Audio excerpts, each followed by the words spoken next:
All right, good evening, everyone. We'd like to go ahead and welcome you to the Fruita City Council meeting. The time is now 7:04 p.m. We're going to go ahead and call our meeting to order. Deb, would you please poll council? Councillor Bremen. Here. Councillor Purser. Here. Councillor Williams. Yes. Councillor Cry is excused absent. Councillor Miller. Present. Councillor Hansi. Here. All right, we're going to move into our moment of silence and pledge of allegiance. If you'd please stand with me. We'd like to take a moment of silence to allow all faiths and beliefs the opportunity for a silent prayer.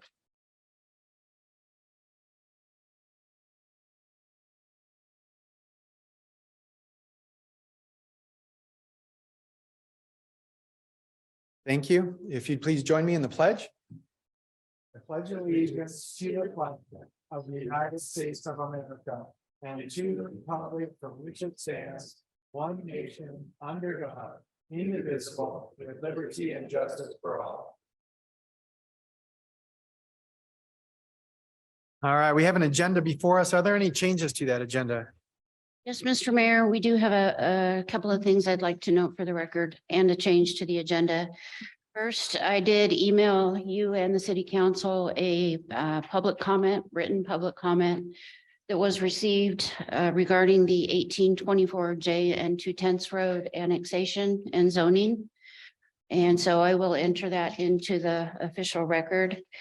Also, under public hearings, we have for that same annexation and zoning. It's a little bit awkward. It's not listed in the correct order in that we need to do the resolution finding the property eligible for annexation.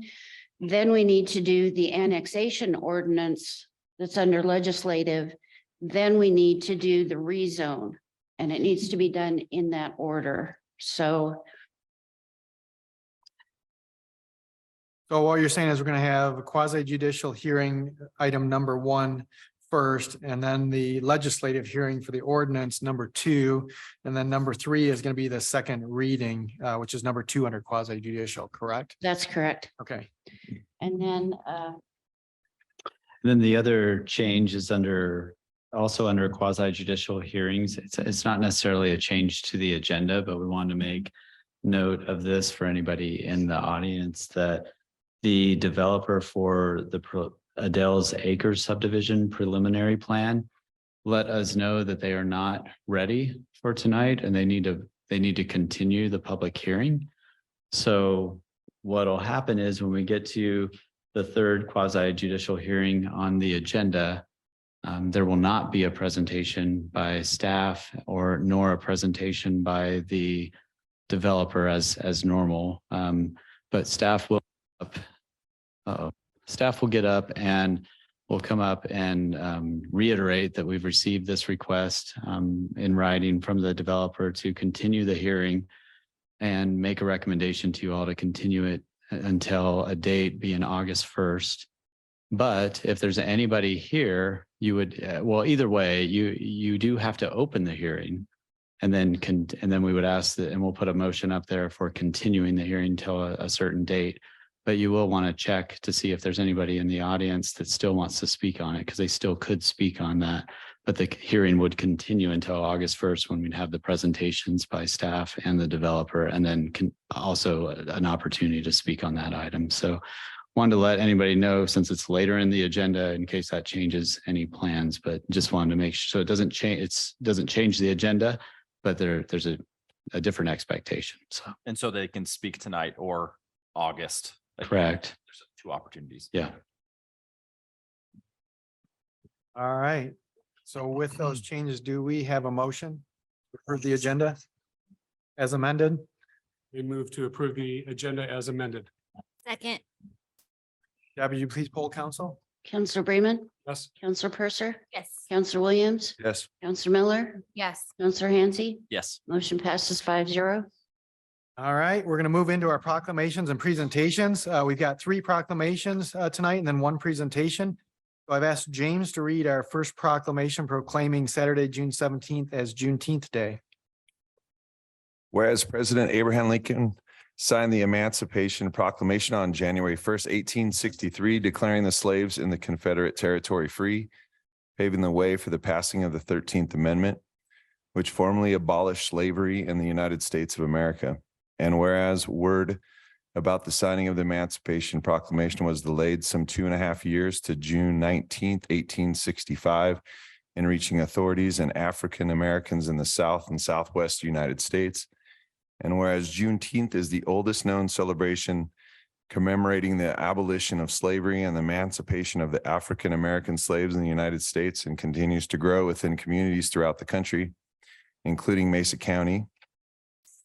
And whereas that there are organizations in the Grand Valley, such as Black Citizens and Friends, promoting and cultivating knowledge and appreciation of African American history and culture, while encouraging equity and respect for all people and cultures.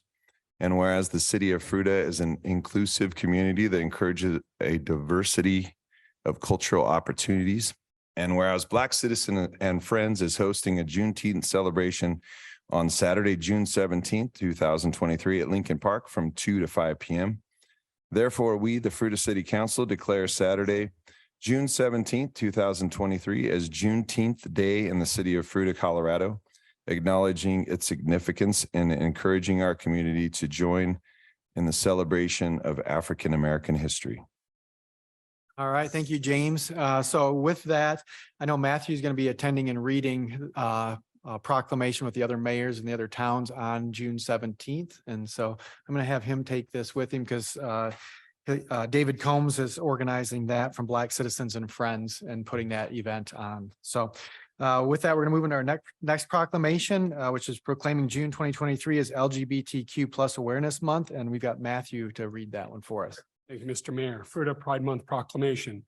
Whereas the city of Fruita recognizes and proclaims the month of June 2023 as lesbian, gay, bisexual, transgender questioning, and all other persons who identify under the LGBTQ plus umbrella as LGBTQ Awareness Month. And whereas the rainbow flag is recognized as a symbol of LGBTQ plus pride, inclusion, equity, and support for social movements that advocate for the LGBTQ plus people. And whereas all human beings are born equal and free in rights and dignity, LGBTQ plus individuals have an immeasurable impact on the civic, cultural, and economic success of our country. And whereas the city of Fruita is committed to supporting the visibility, dignity, and equity for LGBTQ plus people in our diverse community. And whereas it is essential to acknowledge that the need for continued education and awareness will remain vital to end discrimination and prejudice.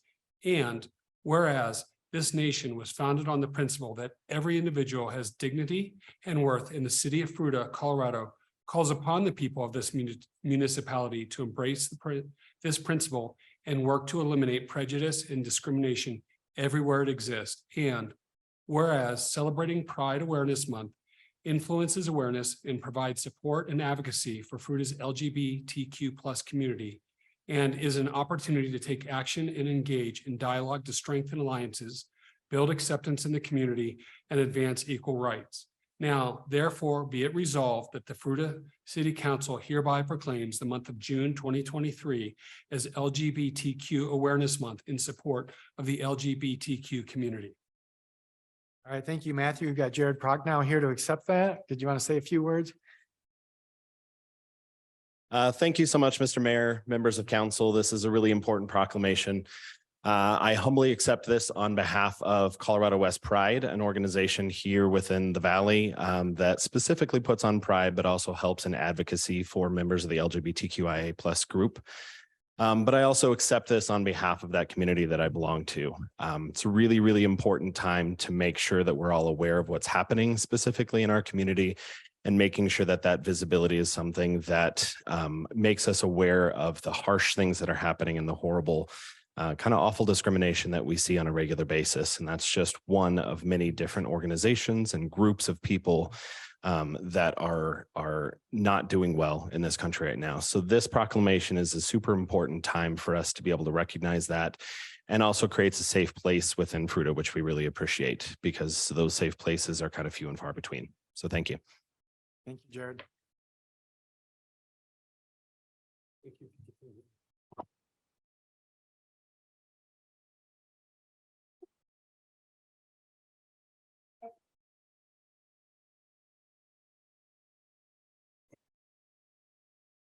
All right, our next proclamation is affirming the Fruita City Council's commitment to ensure that all members of our community are free from acts that are rooted in fear, ignorance, prejudice, and hate to be.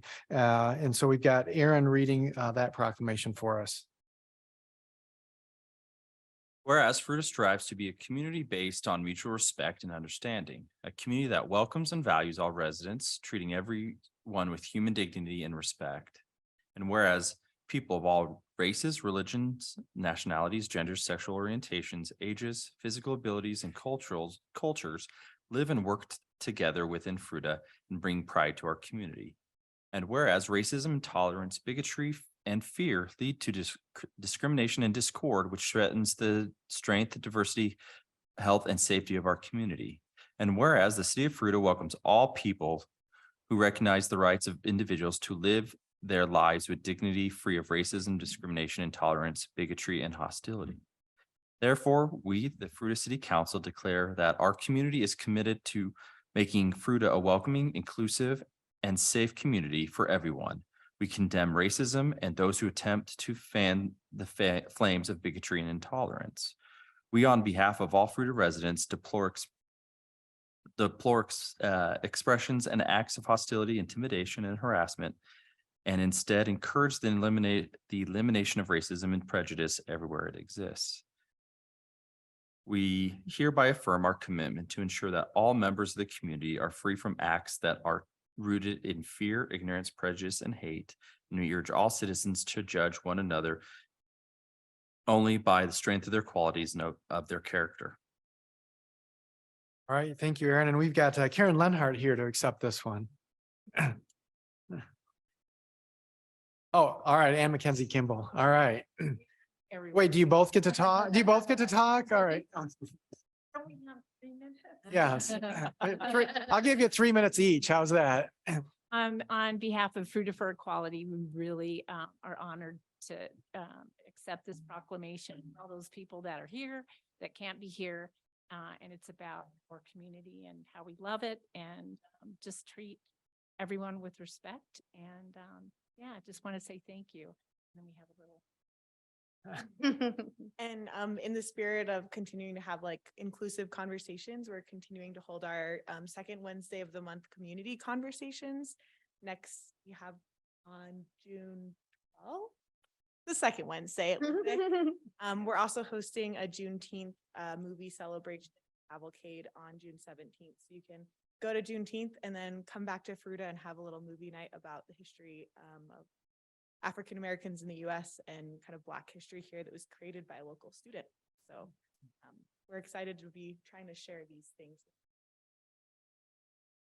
All right, well, thanks for being here. Come on up. You can't sit down yet.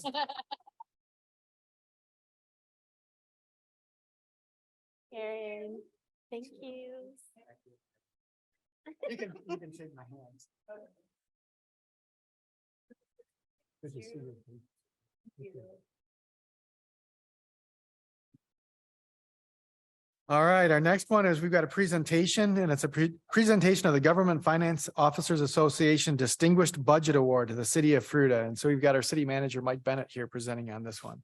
Yes, thank you, Mayor, members of council. I'm excited to present that the City of Fruita has received the Government Finance Officers Association GFOA Distinguished Budget Award for the 2023 budget. And this is the first time we've ever received this as a city. So we have always done a fabulous job with the budget preparation and the budget document, being very transparent and creating quite a bit of tools within that document.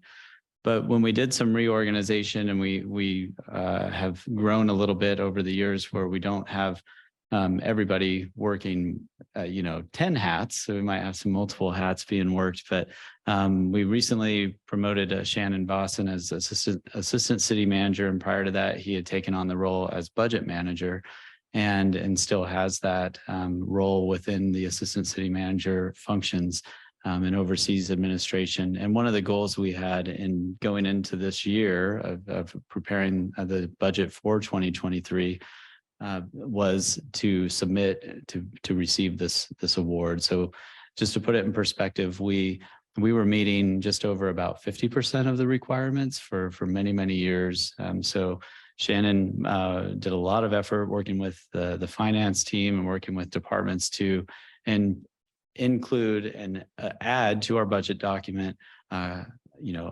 quite a few resources in there to be able to meet the requirements to receive this Distinguished Budget Award. The award is given to governments that demonstrate excellence and transparency in budget presentation, and the award is the highest honor bestowed by GFOA, and only awarded to organizations that meet the high standards of budget presentation. So this is a national based group where there are specific requirements. A couple of those that I wanted to note are, the guidelines are designed to assess how well an entity's budget serves as a policy document, a financial plan, an operations guide, and a communication device. So it's numerous requirements to meet those four purposes in the budget document. As you're aware, to meet the state requirements, it's just a chart of numbers. We've always had more than that. We've always had narratives and charts to help. But you'll notice, and I know you noticed as we talked about it through the budget process for 2023, many different additional tools and sections that were added and the way it's presented. So our goal is to continue doing this year over year. In the 2024 budget, the certificate from 2023 will be at the front of the budget. And then hopefully every year you're seeing that award from the year before. I want to thank Shannon for the efforts that he put in. He put a significant amount in himself, and then thank all the staff that the budget process is a large team process. We've had wonderful budgets put together by Margaret Sell and the team for many years.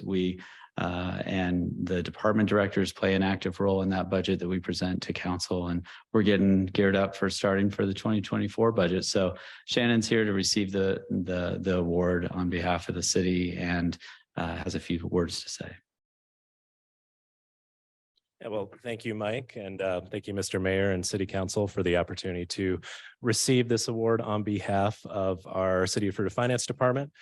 Actually, what Mike just covered is basically all my comments, so I'll make this super quick. This is a great accomplishment, I think, by our organization. The medallion that you see here, they actually are mailing us a physical medallion. I was going to wear it, but it hasn't showed up in time yet. Will be included in our 2024 budget. And like Mike was saying, we'll probably continue to meet these standards for future years. So we'll be included in future budgets as well. Yeah, this is a great award. About only 1,800 organizations throughout the United States and some international countries receive this. So by the time you think of local governments, counties, state governments, special districts, school districts, that's a pretty low number. So we're very excited to receive this award. I think it just reconfirms our commitment as an organization to transparency and trust for our community. As Mike was saying, we have to meet very specific budget criteria as far as the budget working as a policy document, a financial plan, an operations guide, and as a communication tool. There's actually about 7 pages of criteria that we have to meet, and we met pretty much all of them to receive this. And again, the whole goal of this is just to demonstrate transparency and hopefully provide an opportunity for residents to be able to find any information they want as far as the budget and be able to find it in an easy manner. So thank you again, Mr. Mayor and City Council, for this. We are very excited. We are going to put out some information tomorrow, press release, and we'll include in this week's update. We did want to include it in a city council meeting because we talk a lot about celebrating accomplishments and celebrating achievements. And when I first learned about this, we were just going to bring it up in a manager's report, but we thought, let's take a moment to celebrate this. So yeah, thanks for appeasing us with that. And yeah, we're very excited for this. So thank you. All right. Thank you, Shannon.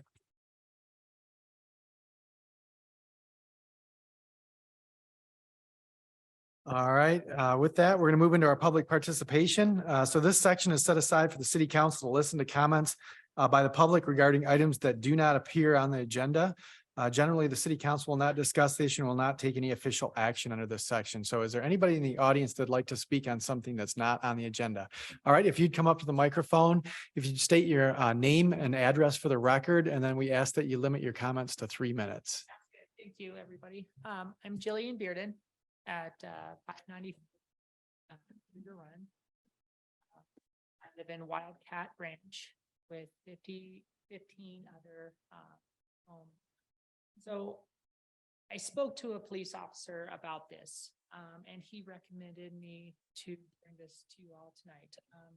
And I believe that we had an email that was sent in to you all prior to this. The president of our HOA is flying a drone above and behind our backyard. We've had issues with this president before, but I think it's taking it to another level in attempts to spy and see what's going on. Primarily, it's he wants to get down people that have kids. That's his big thing. But it's not right. Our Liza, like our space, right? The police officer was very bringing this to you guys. Through the research he did, he found different communities like Fruita that have banned the use of drones. When you step aside from residential hobbyist drone use, you go into, so once you start taking pictures, it's a huge violation. You need proper insurance. We have a lot of kids that play all the time. So we definitely felt violated by this and the actions he's doing. More than half of our homes have signed kind of a petition to hold a meeting with this individual. He has not yet to come to that. The meeting is set for June. This and any other issues. He has not held his regular meetings. Want him to remove, but he's not allowing a lot of things to happen. But that's not the issue here tonight. Is the drone? He took it too far, and I think that's pretty much all. I appreciate it. Thank you, Jillian. Is there anybody else in the audience that'd like to speak on something not on the agenda? All right, I'm seeing none here. Is there anybody online that would like to speak? No comments online, Mr. Mayor. All right, with that, we're going to close our public comment and move into our consent agenda. So these are items where all conditions or requirements have been agreed to or met prior to the time they come before council for final action.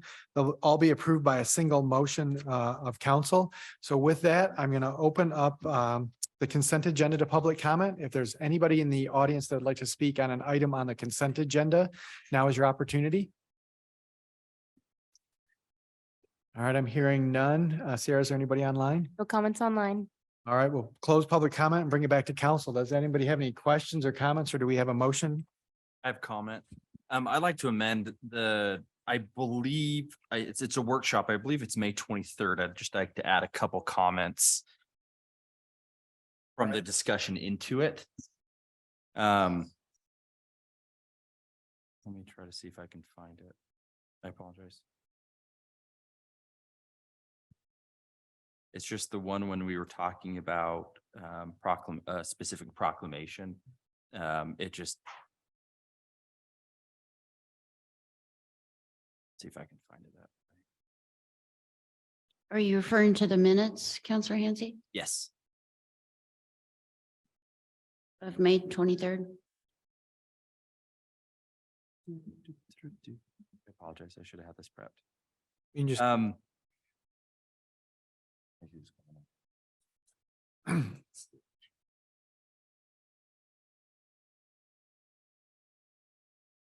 Is it the 23rd?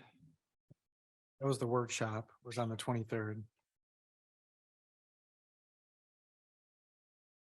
I apologize. I'm not getting it. But we were talking about the use of proclamations when we were talking about, I brought up the concern of proclamations being more formal. And then we had a discussion about, hey, we have less formal proclamations and more formal.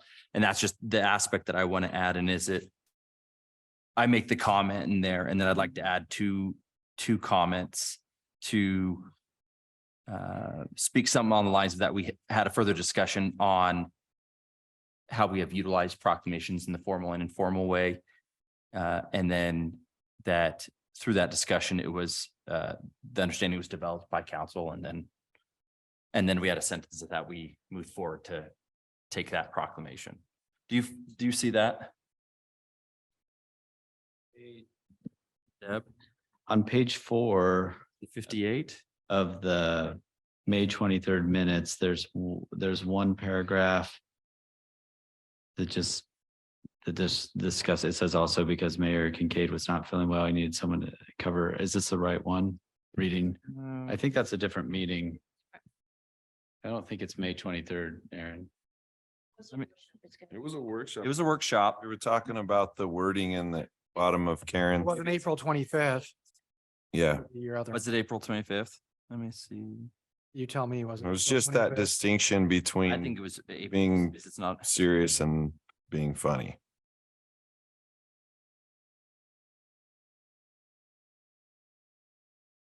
Yeah, page 34 of the document, the bottom right-hand corner says 34. Oh, yeah. It'd just be nice to add a couple sentences in that item 4.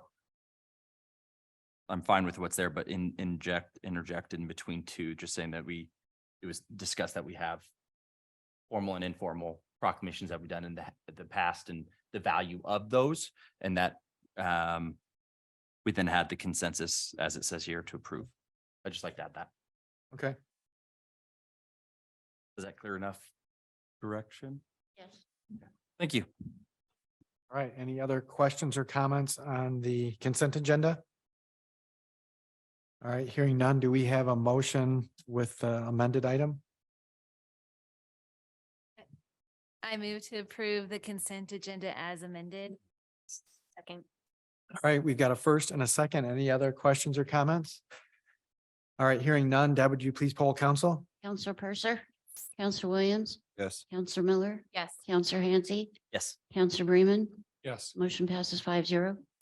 All right, and with that, our next item is we just wanted to acknowledge we had 2 newly reappointed board members to our boards and commissions.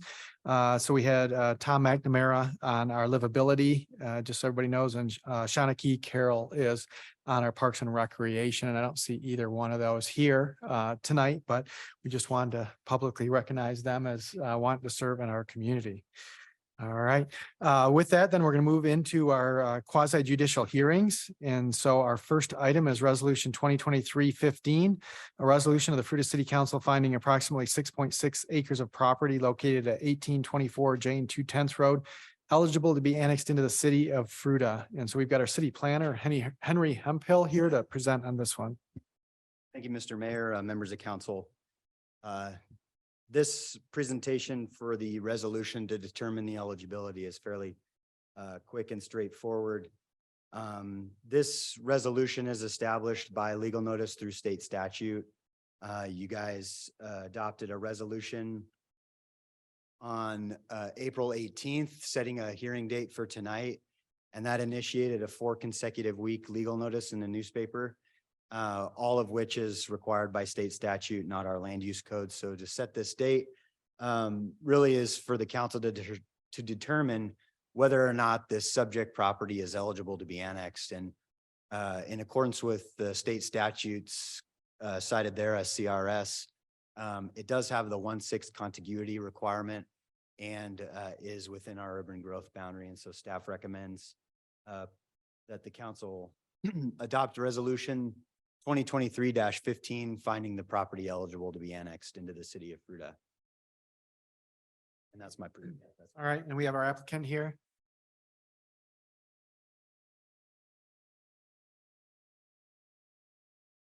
Hello, council members. My name is Pete Hitchcock and I'm with Tony Slarczyk. We're co-owners of this property and we are seeking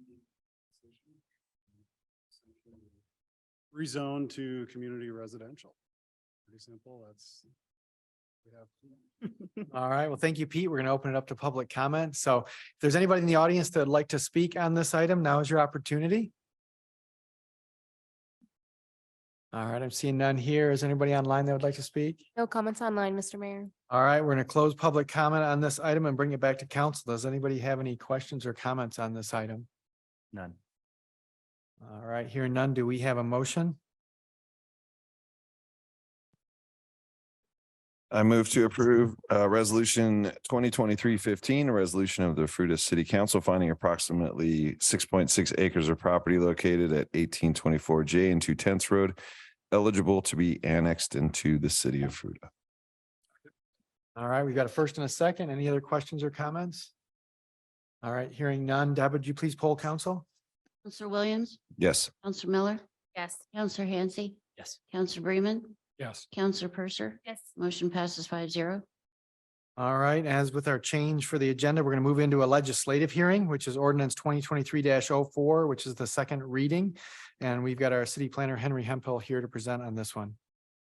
Thank you, Mr. Mayor, members of council. As always, with these annexations, we see, excuse me, the ordinance to annex and then the ordinance to zone, which is why the change to the agenda. But we've done in the past is present on both the annexation and the zoning request in, more or less one presentation. And then obviously the motions and the discussion would need to be separate from one another. But just to consolidate, because it is a little bit repetitive, I'd like to combine the presentation to kind of go over both the annexation ordinance and the zoning ordinance. So the subject property is located at 1824 J and 2/10 Road, and the council just acknowledged a resolution to determine the eligibility of the subject property, and now we can initiate the action of the zoning and the annexation.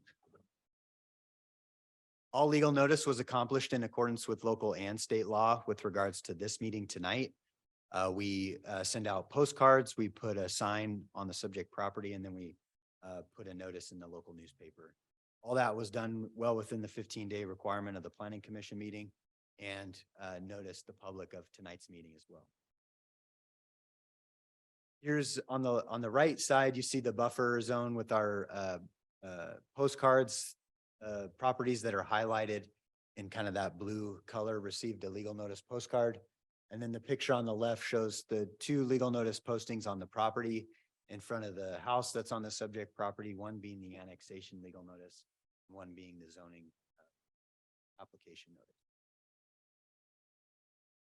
Aerial photo on the right and a zoning map on the left shows that there is city property zoned pretty much on all sides, and you can see the urban development on the north and the east side of the subject property with the house and a couple of detached garages and outbuildings on the subject property itself.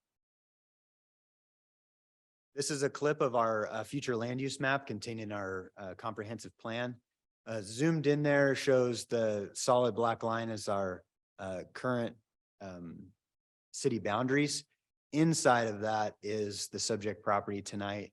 And then the yellow color acknowledges a residential zoning designation, which in our comprehensive plan is residential 4 to 8, but codified in our code is community residential. And so that's the proposal tonight for annexation, and also the guiding document that supports community residential zoning.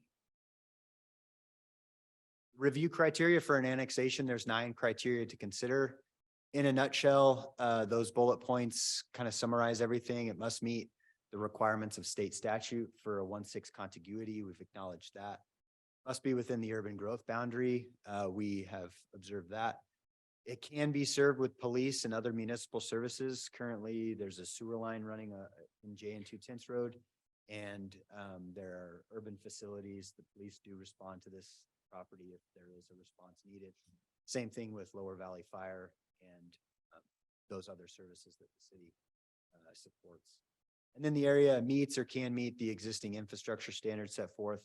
A few years ago, the city of Fruita did a sidewalk and half-street improvement project on the north side of J and 2/10 Road, which is right along the side of this subject property. And so a lot of the infrastructure is there, and there's also a street stub to the north.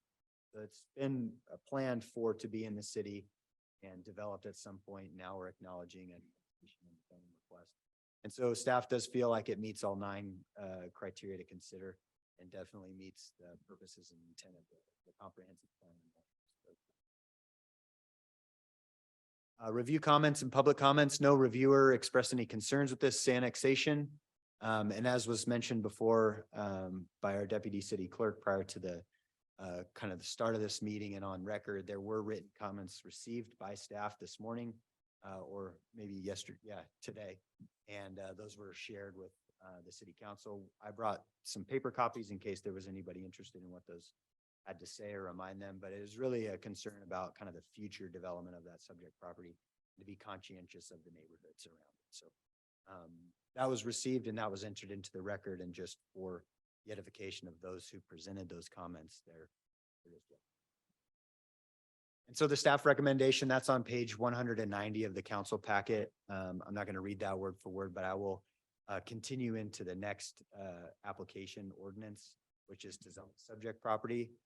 And not to duplicate information, but to really go into the legal notice, which is required by local law and not state law with regards to hearings and ordinances. Those have all been accomplished in accordance with local law. Here's the subject property, again, legal notice. And in summary, the application does meet the requirements set forth in our code for the review criteria. And our future land use map helped staff initiate those conversations with private property owners with regards to annexation and the zoning question. And so those kind of lead into where we are tonight with kind of reviewing the application in accordance with our code. And that's set forth in section 1709-070. There's 5 criteria to consider. Not all need to be met, but the zoning is compatible with surrounding land uses as community residential, which is to the east. It's consistent with the master plan as shown in the comprehensive plan, and is incidental to the annexation. So it is accompanying with. And so with that, the public comments, we are entering those into the record as well. No reviewer expressed any concerns with the zone request. Staff does recommend that the council adopt this ordinance, and this is found on page 126 of the council packet. Concludes my presentation, Mr. Mayor. All right, and again, the applicant's here, so if there's any additional comments you'd like to add? Again, Pete Hitchcock, and we are seeking annexation and zoning to community residential. We do acknowledge that there were some comments. I don't feel that those are specific to the annexation or rezone, and any concerns will be addressed at a future subdivision process. All right, Thank thanks, Pete. All right, with that, we're going to open it up to public comment. If there's anybody in the audience that'd like to speak on either of these 2 items, now would be your opportunity. All right, I'm hearing none. Is there anybody online that'd like to speak? No comments online, Mr. Mayor. All right, we're going to close public comment and bring it back to council. So we got 2 different motions we're going to need here. So let's first we can talk about the annexing in the property. Are there any questions or comments on that? I just have one with the written comment that we've had today. Has it been communicated back to that individual that there's subsequent meetings that gives them an opportunity to address that are more fitting, because their comments address things that are in the planning stages of it, not just the annexation, annexation rezone, which is specific tonight, but theirs addresses future meetings that will be public. Yeah, so the phone call came in and Kelly McLean, one of our planning technicians, she took the phone call and we chatted afterwards. But she took the approach that she's not going to discourage any citizen from commenting on any legally noticed application. So she said, if the comments are in regards to an application that you are calling about, we're not going to discourage that. So if you want to do that, go ahead and email me. And so that's what happened. Perfect. But they are aware of future meetings. They are, that they can yeah. come and. The legal notice will happen on land use applications if those were to occur on the subject property. Fair enough. That's all. All right, any other questions or comments? All right, hearing none, do we have a motion for this item? Move to adopt ordinance 2023-04, annexing approximately 6.6 acres of property located at 1824 Jan 210th Road into the city of Fruita. Second. All right, we've got a first and a second. Any other questions or comments? All right, hearing none. Deb, would you please poll council? Counselor Miller, Yes. Counselor Hansi, Yes. Counselor Bremen, Yes. Counselor Purser, Yes. Counselor Williams. Motion passes 5-0. All right, with that, then we're gonna move into discussion on the ordinance 2023-05, which is the zoning. So are there any other questions or comments on zoning? All right, then do we have a motion? I move to adopt ordinance 2023-05, amending the official zoning map of the city of Fruita by zoning approximately 6.6 acres of property located at 1824 J and 210s Road to a community residential zone. Second. All right, we got a first and a second. Any other questions or comments? All right, hearing none. Deb, would you please poll council? Counselor Hansi, Yes. Counselor Bremen, Yes. Counselor Purser, Counselor Williams, Counselor Miller. Yes. Motion passes 5-0. All right, thank you. Thanks, Pete and Tony, for being here. Thank you. Yep. All right, with that, we're going to move into our third quasi judicial hearing. And we've got our city planner, Henry Hempel, here with the request to approve the Adeles acres subdivision preliminary plan. Thank you, Mr. Mayor. Trying to find a quick slide that we drafted to ensure that anybody who was online be able to see the screen to know when kind of the continuation would occur. Let me find it here real quick. But more or less, as was acknowledged with the presentation before, with Deb Woods entering in the continuation letter, the applicant is continuing or requesting to continue this application to August 1st, 2023, which is the first Tuesday. The application would be heard here at the Civic Center by the City Council, and the meeting would start at 7 p.m.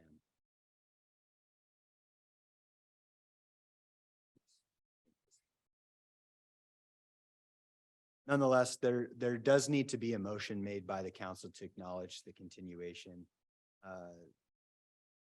Hopefully I can share this screen. It might make it a little easier. All right, while you're doing that, well, since this is a public hearing item, as Henry finds out, we're going to go ahead and open it up to public comment. So if there's anybody in the audience that'd like to speak on this item, now is your opportunity. I'm seeing nobody in the audience here. Is there anybody online, Ciara? No comments online. All right, then we're going to close public comment and bring it back to council. Is there any questions for Henry or staff? The screen does show when they're requesting the continuance.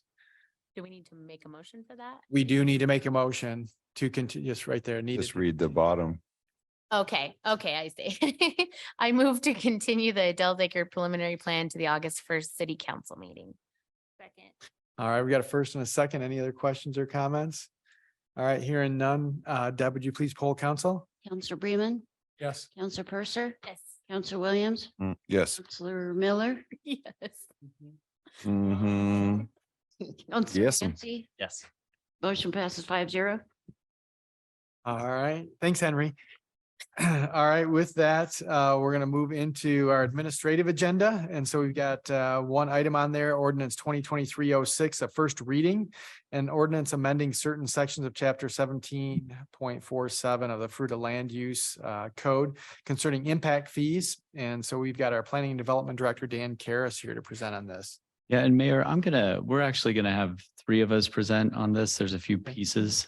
Sorry, I didn't let you know that ahead of time, but so I'm gonna kick it off with a couple things. This ordinance, typically this would be on a consent agenda, being a first reading. So you're more used to seeing first readings on consent agendas because they're essentially just calling for the second reading or the public hearing, which this one is calling for July 18th. The reason why it's on the administrative agenda is because at a recent workshop, the council asked that we discuss the rolling adoption options for the transportation impact fee during the first hearing. So that's why we moved it to the administrative agenda. But we actually have a couple reasons we need to, or a couple of things we need to discuss tonight with this. So ultimately, in the end, we may be getting a little bit of direction for you on some potential changes for the publication of the second reading, not the date, but some of the information in it. But ultimately, we're asking you, the motion at the end is to set that second reading and public hearing on July 18th. But before we get there, we wanted to discuss a couple things, and one is the rolling averages. We're going to have Shannon Bosson, Assistant City Manager, present those first, and then those will, we have in the language currently written as a 10-year rolling average. That's consistent with the way City of Grand Junction. And then as Shannon shows you the options, we'll discuss a few other reasons why we have the 10-year as our recommendation.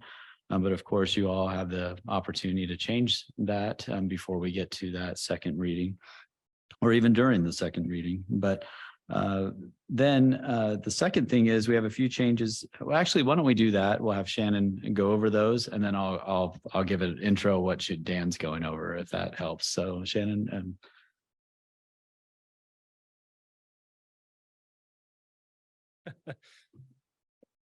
Thank you again, Mr. Mayor and City Council, for the opportunity to present.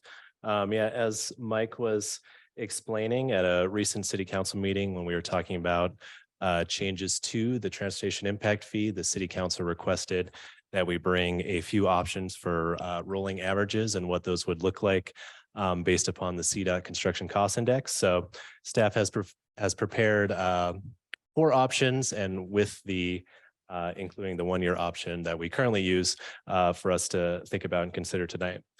So with our current transportation impact fee in our land use code, it does say that we will adjust it annually based upon inflation, and that is adjusted by index that the Colorado Department of Transportation provides, the Colorado Cost or the Colorado Construction Cost Index. This year and every year when the City Council adopts the budget, the first process to adopting that budget is adopting the fee schedule. And that's where we set that transportation impact fee and all other municipal fees for the upcoming year.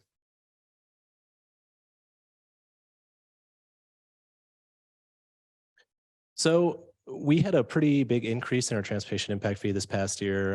It was about 27% by the time that we received some of the numbers from CDOT. So that really encouraged us as staff to maybe look at other options that we could look at adjusting for future years. So yeah, just due to continued inflation, significant increases in the construction cost index, we are proposing to the City Council implementing a rolling average to offset such drastic changes and such a fluctuation in the numbers. Options that we included tonight are a 5-year simple rolling average, a 7-year simple rolling average, and then a 10-year as well. And we do still always have the option to keep it as it currently is and just do a 1-year change year over year. So this is the last 10 years of data, just the percentage change, how it compares to the prior year. So you'll see we have 2012 to 2021 in this presentation, mostly because I do have the 2022 numbers, but I exclude that because that will be taken into consideration next budget year. So when we go to set the rates, we'll have that as part of whichever option that the City Council decides to do. But over the past 10 years, we've seen about a 6.24% average increase in the construction cost index. How it looks over the different types of method. The 1-year change is 17.45%. This is using fourth quarter data, so how it changed at the end of the year compared to the prior year. With the 27%, when we adopted the fee schedule, we only had third quarter data available at the time. So that's the difference between the two, was the year over year change between the third quarter of 2022 and the third quarter of 2021. A 5-year average actually is very similar to the 10-year average at 6.22%. A 7-year average change is about 4.15%, and a 10-year average change is 6.24%. So when we think about options for our transportation impact fee, a lot of this just comes down to maybe personal preference or what kind of feels right to the City Council. We included a few factors to consider. Anytime you're dealing with averages and kind of a large source of data, you have to consider things like sample size. With the 10-year average, you have more historical data, you have more data to work off, and it provides maybe a better outlook for what it's been over the past several years. If you're using a 1-year, you just have the last 12 months of data to work work with. Another factor to consider is just variability. We have seen some pretty significant increases in the CDOT construction costs. In fact, I think one of the quarters this past year was 171% increase over the prior quarter from the same year. That is something I don't think we can implement. We'd probably not recommend implementing. So hence the need for a change to that. But think about variability and how much we've kind of see that fluctuate over the past couple of years. Another thing that could be important too is just recency. You know, as inflation has continued to occur, our costs have went up, but also developer costs have went up as well. So the council can consider how important that is to them and how much weight should be given to recent years over later years. And also we can think about conformity with other organizations. Staff does recommend do a 10-year average for the transportation impact fee. One of the reasons is just that it does limit some of that variability and the fluctuations. It also conforms with the city of Grand Junction as well. So I think that makes it easier to the development committee or to the development community. You know, I know that my fee is going to increase based upon a 10-year average in Grand Junction. If I go to pay my transportation impact fees in Fruita, I know it's going to change by the same amount in Fruita as well, year over year. But yeah, these are all things we can consider and things that can help you make your decision on that. But ultimately, our staff recommendation is to move forward with implementing the 10-year rolling average for transportation impact fees. Again, that can just be guidance given to staff, and at the second reading is when we'll actually make a formal decision on that. But happy to take any questions on those, or I can turn it back over to Mike and Dan. I have one. What I've seen is when you start having these rolling averages just for timeliness and having most accurate data. Yeah. When you take the Q4, it's just too late in the year to implement. Yeah. Have we looked at using like Q2 or maybe Q3 if that data becomes available? Yeah. Yeah. Enough time when we're adopting the budget and can implement it efficiently? Yeah, and that's a great question, Councilor Hansi. So yeah, the way that this is currently written is that we'll use year over year Q4 data from the prior year. So when we did adopt our fee schedule this year for this specific fee, we used Q3 data from 2022. At the time, Q4 data from 2021 was available, but I was using most recent data when we came up with that fee schedule. So if we were to go with the 10-year approach, it would be just Q4 from the prior year over the last 10 years. And then we already have 2022 information, so we know what that increase will be when we adopt the fee schedule this year and so on. But yeah, it is open to just the data that we have available, but didn't use the Q4 of 2022 this year because it wasn't available at the time. Yeah. Adopt the agenda, the first meeting in December normally? It is, yeah. That's where it's effective and efficient, just to take the 10-year average with the most recent data figure being Q2, Q3. Don't you want to ensure that it's the same every time? So in order to. Yeah, so you'd always do, instead of doing a Q4 of every 10 years, it'd be if Q3 is available efficiently. Right. You just take Q3 of the last 10 years and that's what you would use. And Make sure it's calculated the same way year after year. Yeah, that's just the most efficient when you're doing a big budget like Shannon's pulls together for us. You'll pick Q2 or Q3, whatever is efficiently ready for you, and you do it for all the 10 years. So you do get that running average. And then what's helpful is if you have something that's happened in early of the prior year, you can get those impacts now and not have to wait a year. So that's the benefit of, so going into 2024 budget year that we'd be approving later this year, you'd want Q2 or Q3 of 23, not Q4 of 22, because you missed the experience of 23 in that role. The only thing I'm asking is that it's always Q2, not Q2 or maybe Q3. It's just always Q2. Every other 10-year averages, you always take that same quarter for all the 10 years. Mr. Mayor, members of council, Dan Karras, Planning Director for the City of Fruita. I don't know if this will help in the deliberation process of, which quarter we take that inflationary index number from, but you got to remember, we collect the fees at planning clearance. We don't collect them at plat. And so we're getting those fees well into the future. So like waiting a year, per se it's very different if you're collecting that front and then you're going to use those monies to then go and do capacity related projects. But there is some the rationale that is kind of been used in the valley is that we have these smaller subdivisions that get built out way over time.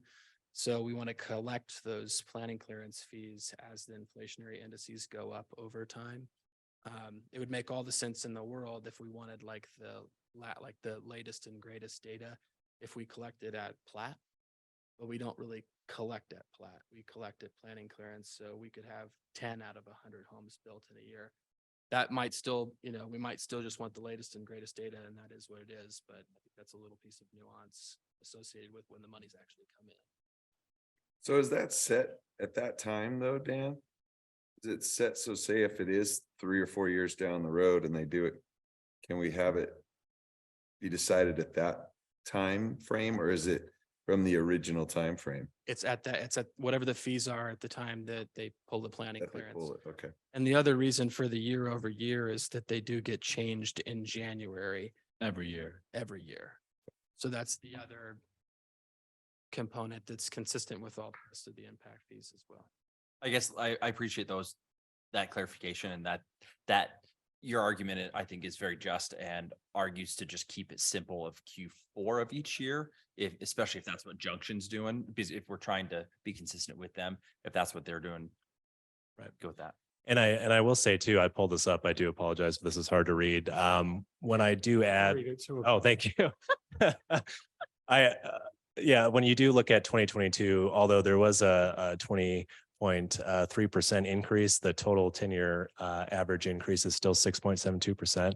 So it's kind of right on the average. If you remember, our 10-year without 2022 is 6.24, and our 5-year without 2022 was 6.22. So it's right around a similar number, which kind of makes me feel good about that data. Good, thank you. Yep. Any other questions before?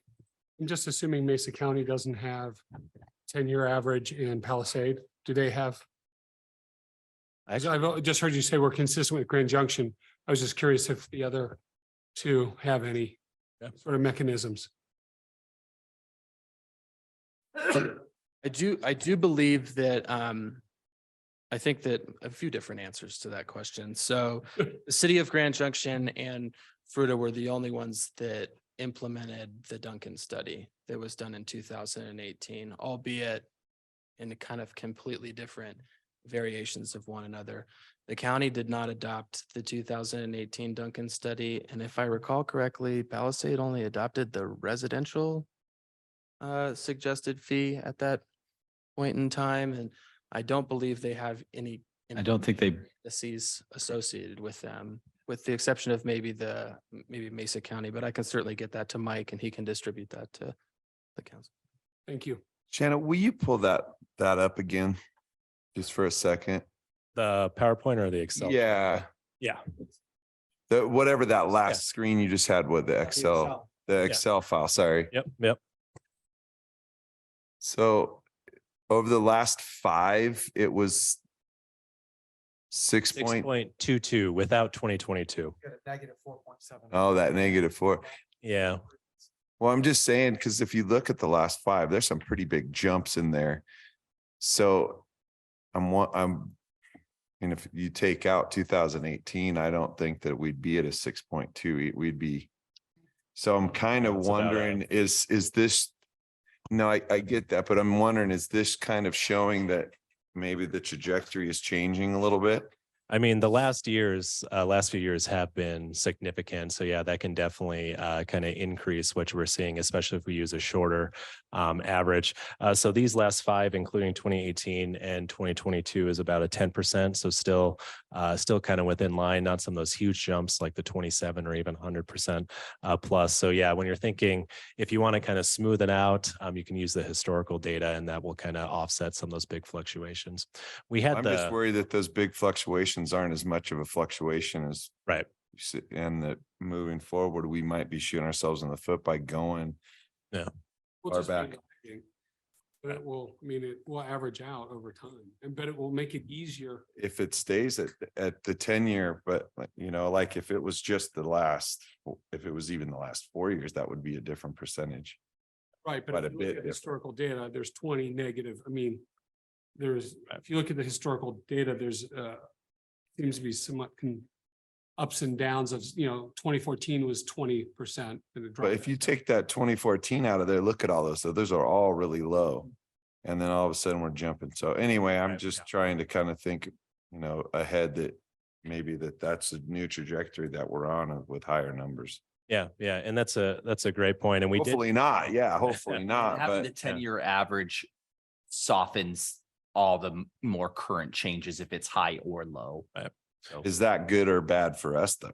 good. It's good for our perception of the community because. Okay, and when you that's, go to. okay. If they're saying this year is gonna be 27%. And you keep raising that, the development community is gonna be, I don't want to build in Fruita because. All right, all right. Junction's 10%, right? It's -4%. Right. And they're like, why am I still paying 7%? Okay. I mean, It makes it more predictable. So like Yeah. when they're planning and budgeting and trying to decide like, is this a project? Yeah. they'll at least have a range. We'll know it's between 6 and 8% increase. It's probably not gonna jump more than 1% or 2 in any given year with the 10-year average. Except for 2021. The average is smooths it out. Right, the average won't Okay. swing that Yeah. far. and those are definitely great questions. I even see like the reason why once we add 2022, it won't change that much is because 2012, we had a big year kind of following the recession. And then in 2015 or 2014, sorry, we had a 21% increase. So we've kind of seen some of those ebbs and flows. Dr. Perry Caro Mesa actually calls that the double bubble, the 2016, the double bubble, 2015, From Cheech and Chong? 2016. Just want to make sure. Yeah. So Double what? double bubble. Cheech and Chong Yeah. reference. Did you get it? So when we saw some slowdown in our local economy, especially Mesa County, you can kind of see that in years preceding the bubble. Yeah, Which is the double bubble. the double bubble. Yeah, Bubble. All right. that any is a other thing. I'm questions? pretty sure. Any other questions on this one for Shannon before we go back to Mike? All right, Mike, you're up. Okay, thank you. Thanks, Shannon. The second purpose for discussing these tonight is that it's the same chapter for transportation impact fee as it is for what's traditionally been called the post fee, or could now be called the frost fee with Parks, Health, Recreation, Open Space and Trails. And as we were reevaluating some of these things, we definitely saw the need to make a few more updates even than what we put in the packet. So Dan's going to cover a few of those he's going to go through those with you now.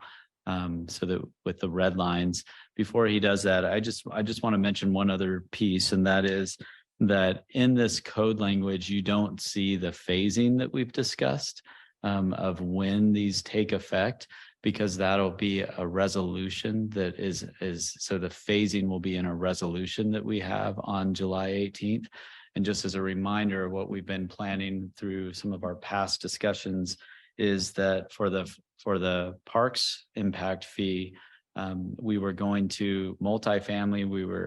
When on July 18th, assuming this is approved as written, it takes effect 30 days later. So the transportation impact fee would start 30 days after that vote.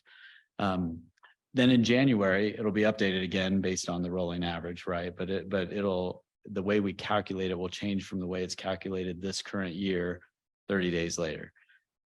For the parks fee, in 30 days from the time it's voted on July 18th, the multifamily fee will go in full. Because if you remember, it's only a couple $100 or so increase.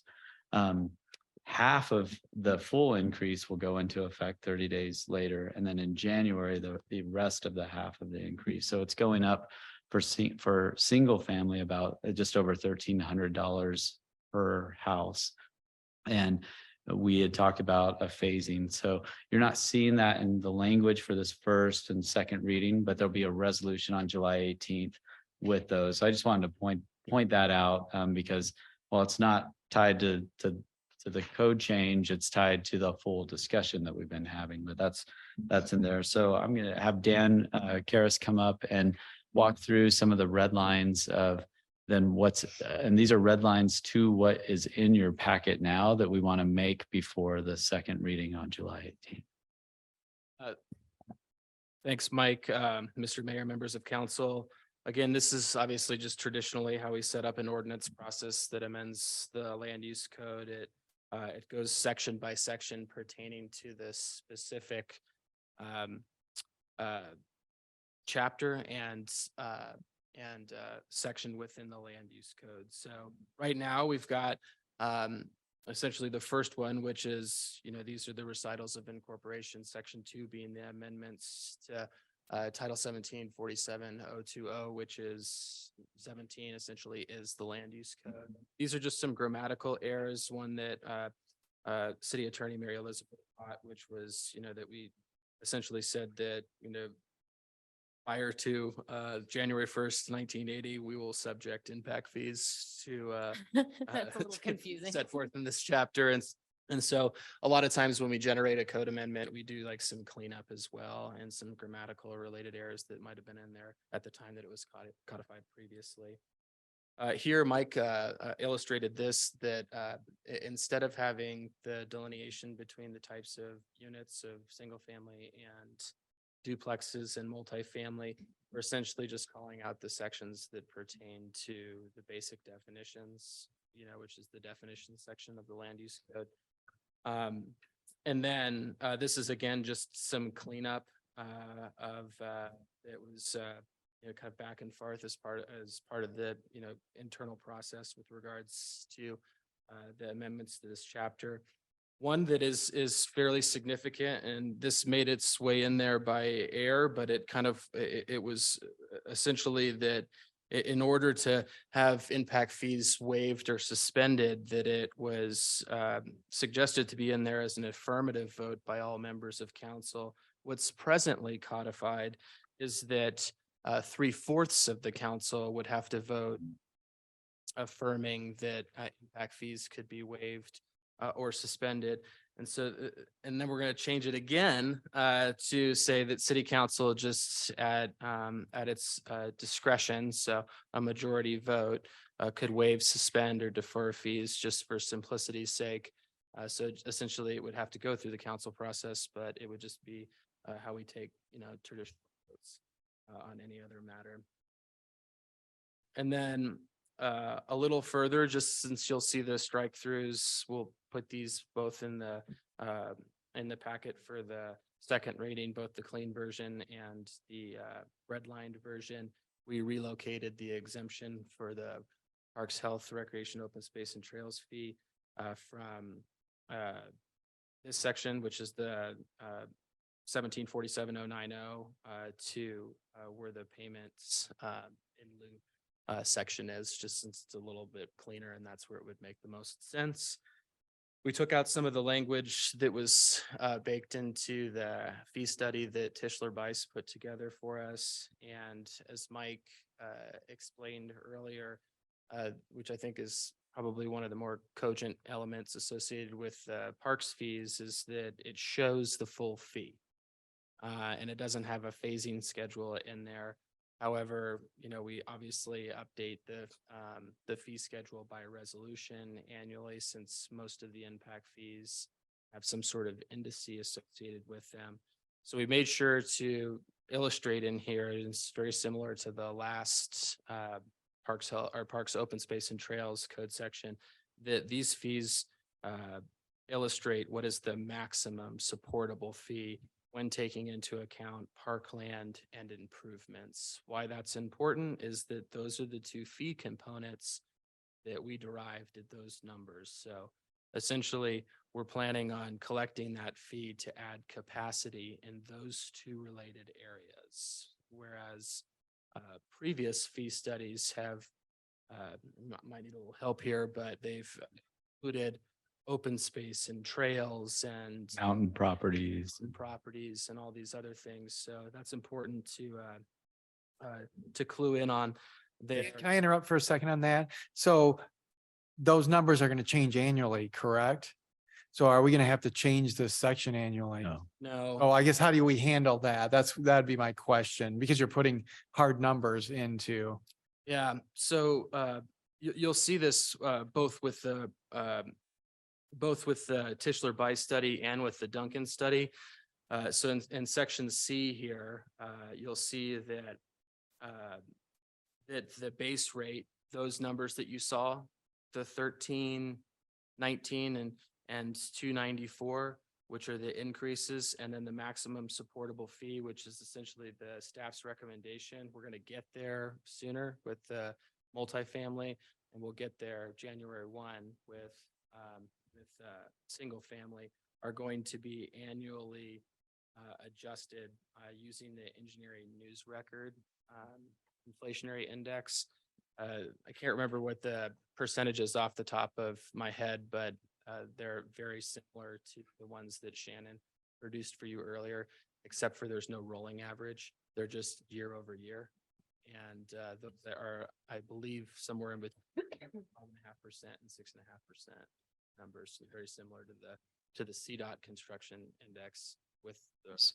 So we don't change the ordinance each time. It'll just be changed in the fee schedule each time based on the those indexes. And that's traditionally how it's done, whether we change Guess it my or not. question then would be is if we're going to a 10-year average for our other stuff, is this one more steady, I guess would be the word on the inflation of this year over year? Or is it something where we do need to look at the same 5-year or 7-year or 10-year rolling average to make it consistent with the TIF fee and the other fees that we charge? This certainly didn't pack the punch that the CDOT construction index did. And I can pull it up, once we get through the rest of this ordinance and show you what the year over year was for. I think that's a question more for council too, does that make sense? Does it, do we keep everything consistent with the way we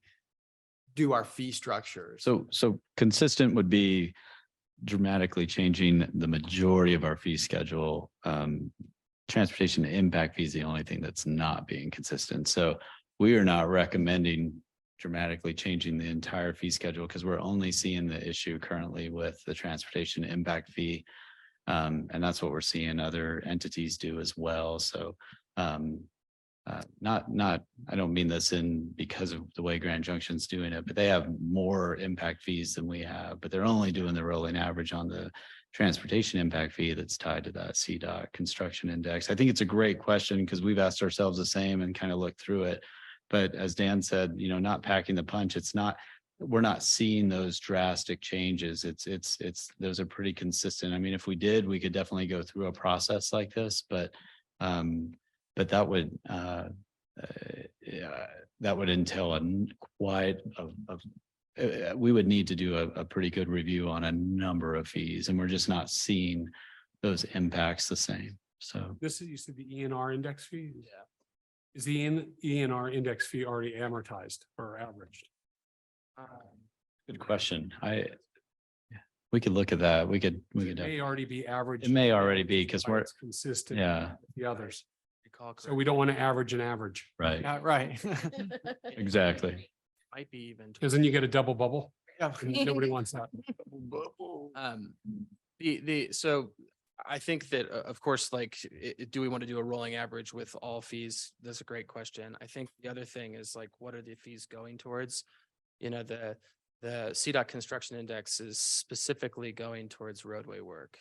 So there's vertical construction elements associated with parks, playgrounds, other things that are tied to consumable goods and labor that are outside of the CDOT construction index. So I think that that's something to bear in mind. You could pick a lot of these, the Denver Boulder one, I can't remember the other one that we were using for the drainage impact fee, but there's a lot of different indices associated with this. I think that, from our perspective as staff, we're just trying to create a level of predictability amongst the folks that are in the development community.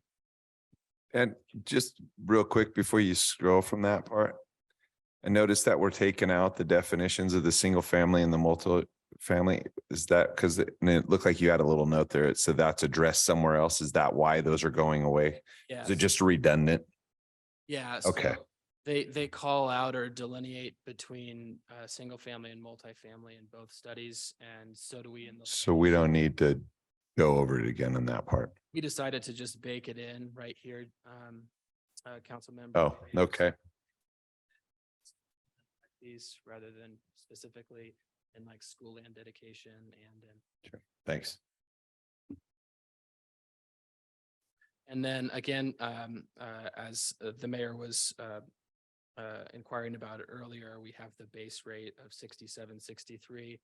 That wasn't mentioned previously, but we went from 67.63 up 27% for the transportation impact fees.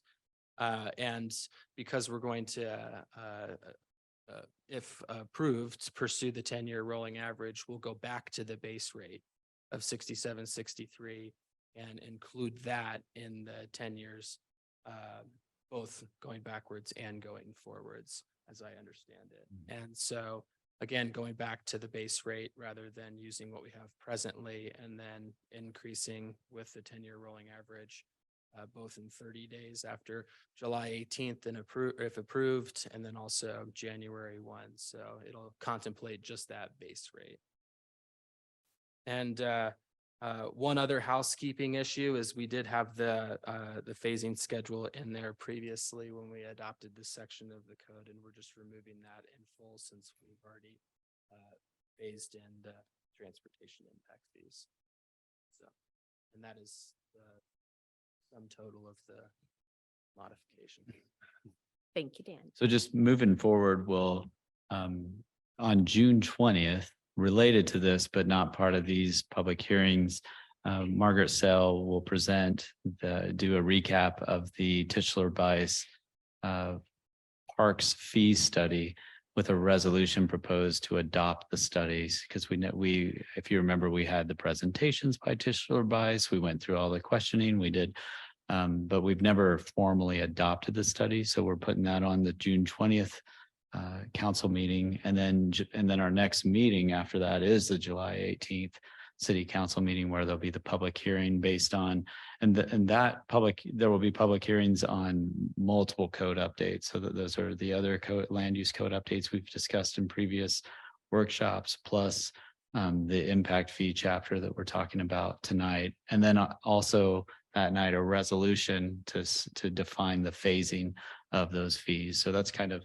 how everything will move forward today, going forward. But if you have any concerns about any of these changes we've brought up, this would be a good time to talk, and we can discuss if there's any changes to be working on before that second. But what our plan would be, without any different direction from you all, would be, as Dan said, putting all of these changes in a clean version with a red line version, and putting all this as our recommendation moving forward for the July 18th meeting. With the building community, at what point in time does these changes, or have they been communicated?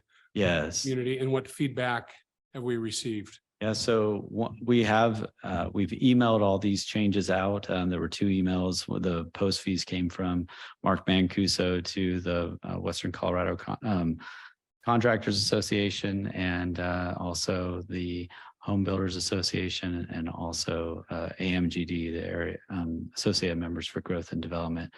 And then we were invited. And that was leading up to, there had been those communications as well, but for this July 18th public hearing, we did send those emails out to those groups. And subsequently last week, Dan and I were invited to present all those changes to AMGD. The feedback in general with any impact fee increase has been tough time to increase a fee. We discussed that, I think, when we talked about the post fee in our workshop. But Dan and I presented all these changes to AMGD last week. I would say all the code changes, including the transportation impact fee, very, very well welcomed. I mean, the administrative review, the downtown mixed use zone changes, the transportation impact fee being a rolling average, that was very well welcomed.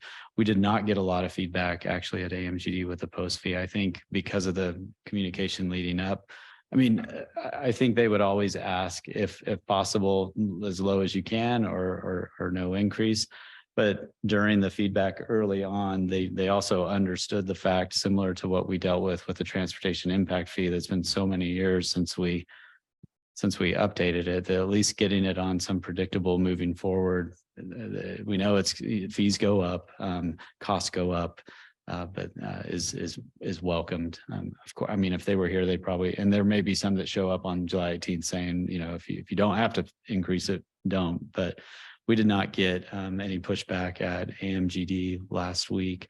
I do think one of the points that we kind of alluded to earlier and probably discussed a little more on June 20th is, and Dan mentioned it, but our actual current parks fee, we're charging $18.60 per unit, and we've been doing that for a number of years. But the fee from that previous study many, many years ago is over $4,000. And when the Frost plan was completed in 2021, I believe, or 2022, somewhere in that, it called for us to do a study, but in it calling for the study, it actually suggested that we look at the future costs to mountain properties, to community center, to trails, to all these things. When we received the first recommendation, I think it was higher than the transportation impact fee. And so we really dug deep with going through the process with Tischler Bice. I think he presented that to you all as well, some of these details when he presented, but and we narrowed it down, as Dan mentioned, to those. And I think just that exercise alone is showing, you know, yes, the cost is going up. I mean, no one argues that the actual cost to do anything aren't going up, but narrowing it down to just those community parks and open space areas, and still allowing for crediting the fees for when they do regional trail construction as part of their development. So it's the fee is not including future costs of trails, but we still have in that language that Dan presented the ability to, if they build a section of a regional trail system that's on our plans as part of their development, that they can get credit towards their fees. Now, if the trail costs more, and they still sometimes do that, that's how we've gotten a lot of our sections built, they don't get a credit beyond what the fee was. But it's actually, the reason why we keep that in there is it's a much sometimes cheaper and much easier and much sooner way to get some of these trails built on that. So I think with all that together, I know that's a lot. I whether kind of like it or not, there's at least there's a reasonableness to everything that we're doing and predictability, and that's been helpful. Other questions? I can say I've only heard mostly, I mean, I've had some comment about, oh, affordable housing, you know, is our big push. So of course, like that's to be expected, but it's pretty good natured. Like it's not, you know, like I'm expecting us to not increase. Yeah. Which has been pleasant. I was kind of bracing for impact on that. So right. That's been good. Everybody's good with all the stuff that was covered? All right. I guess we don't need do we need a motion? You need a motion. To make to the second reading. Yes. Correct. All right. So, the motion. To move Is this. that into this second publish a reading. synopsis motion? Is that Yes. okay? I move to publish a synopsis of ordinance 2023-06, first reading, an ordinance amending certain sections of title 17.47 of the Fruita Land Use Code concerning impact fees for public hearing on July 18th, 2023. All right, we got a first and a second. Any other questions or comments? All right, hearing none. Deb, would you please poll council? Counselor Purser, Yes. Counselor Williams, Counselor Miller, Yes. Counselor Hansi, Yes. Counselor Bremen, Yes. motion passes 5-0. All right, with that, we're gonna move into our city manager's report. All right, thank you, Mayor, members of council. Couple things to report on. Sorry, I'm just pulling up a few of those notes here.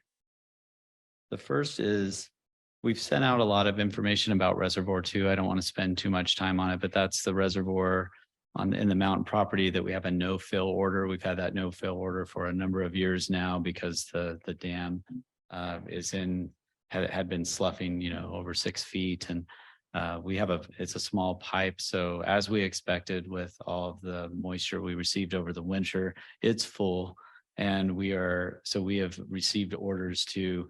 So we have to have daily checks. So this is just another good example of some of the additional cost or labor or time that these properties, you know, can have on us. So we have to send people up every day to visually check the levels as we're siphoning the water over the top of the dam.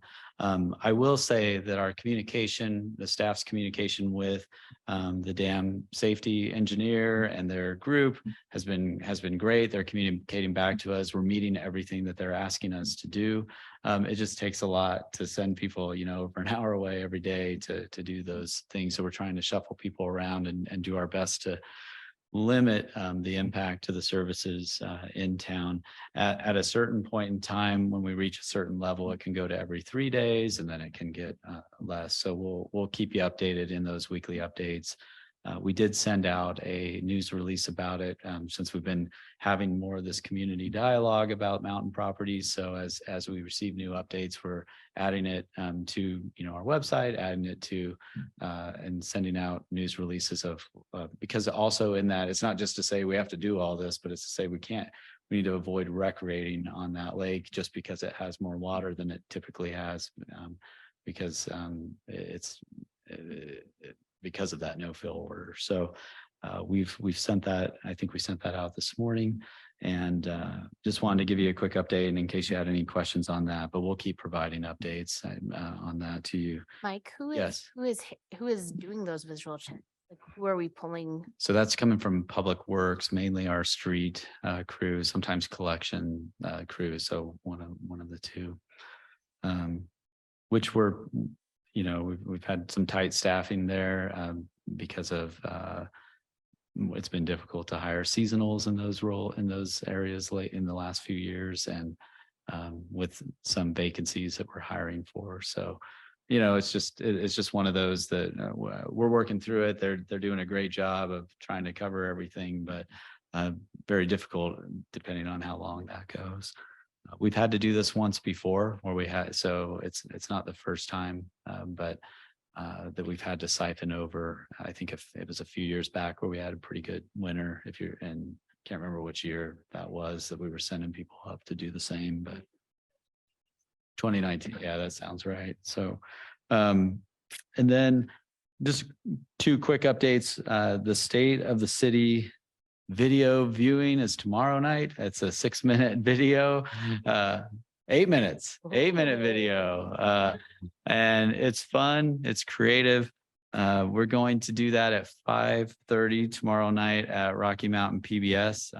When they moved in, one of the things they offered to the community, I should say, not to the city, but to the community, is to be able to use their space for viewings of videos and movies. So for one of their first, I think they've done one other, but they'll show the city's video. I think we're gonna introduce it. We're gonna take some questions, and then they are gonna show some other stories they've done. This is mostly part of their event. Show some Fruita stories of their selection that they've done, that Rocky Mountain PBS has done on Fruita or Fruita people. And then are we showing it one more time at the end? I can't remember. No. Okay. So then that's it. We'll have popcorn there for people that come. It was kind of a add-on event that we just, that I appreciate Ciara working on. And we thought one way to roll it out, of course, it'll then go out on all of our social media platforms and the website, and you can share it however you want, and we'll get it out there and utilize it. And then on June 29th, that is the Thursday night concert where we serve ice cream. And that's the Thursday night concert right after CML, which many of you are going to, that ends on Wednesday. So just want to put that reminder out.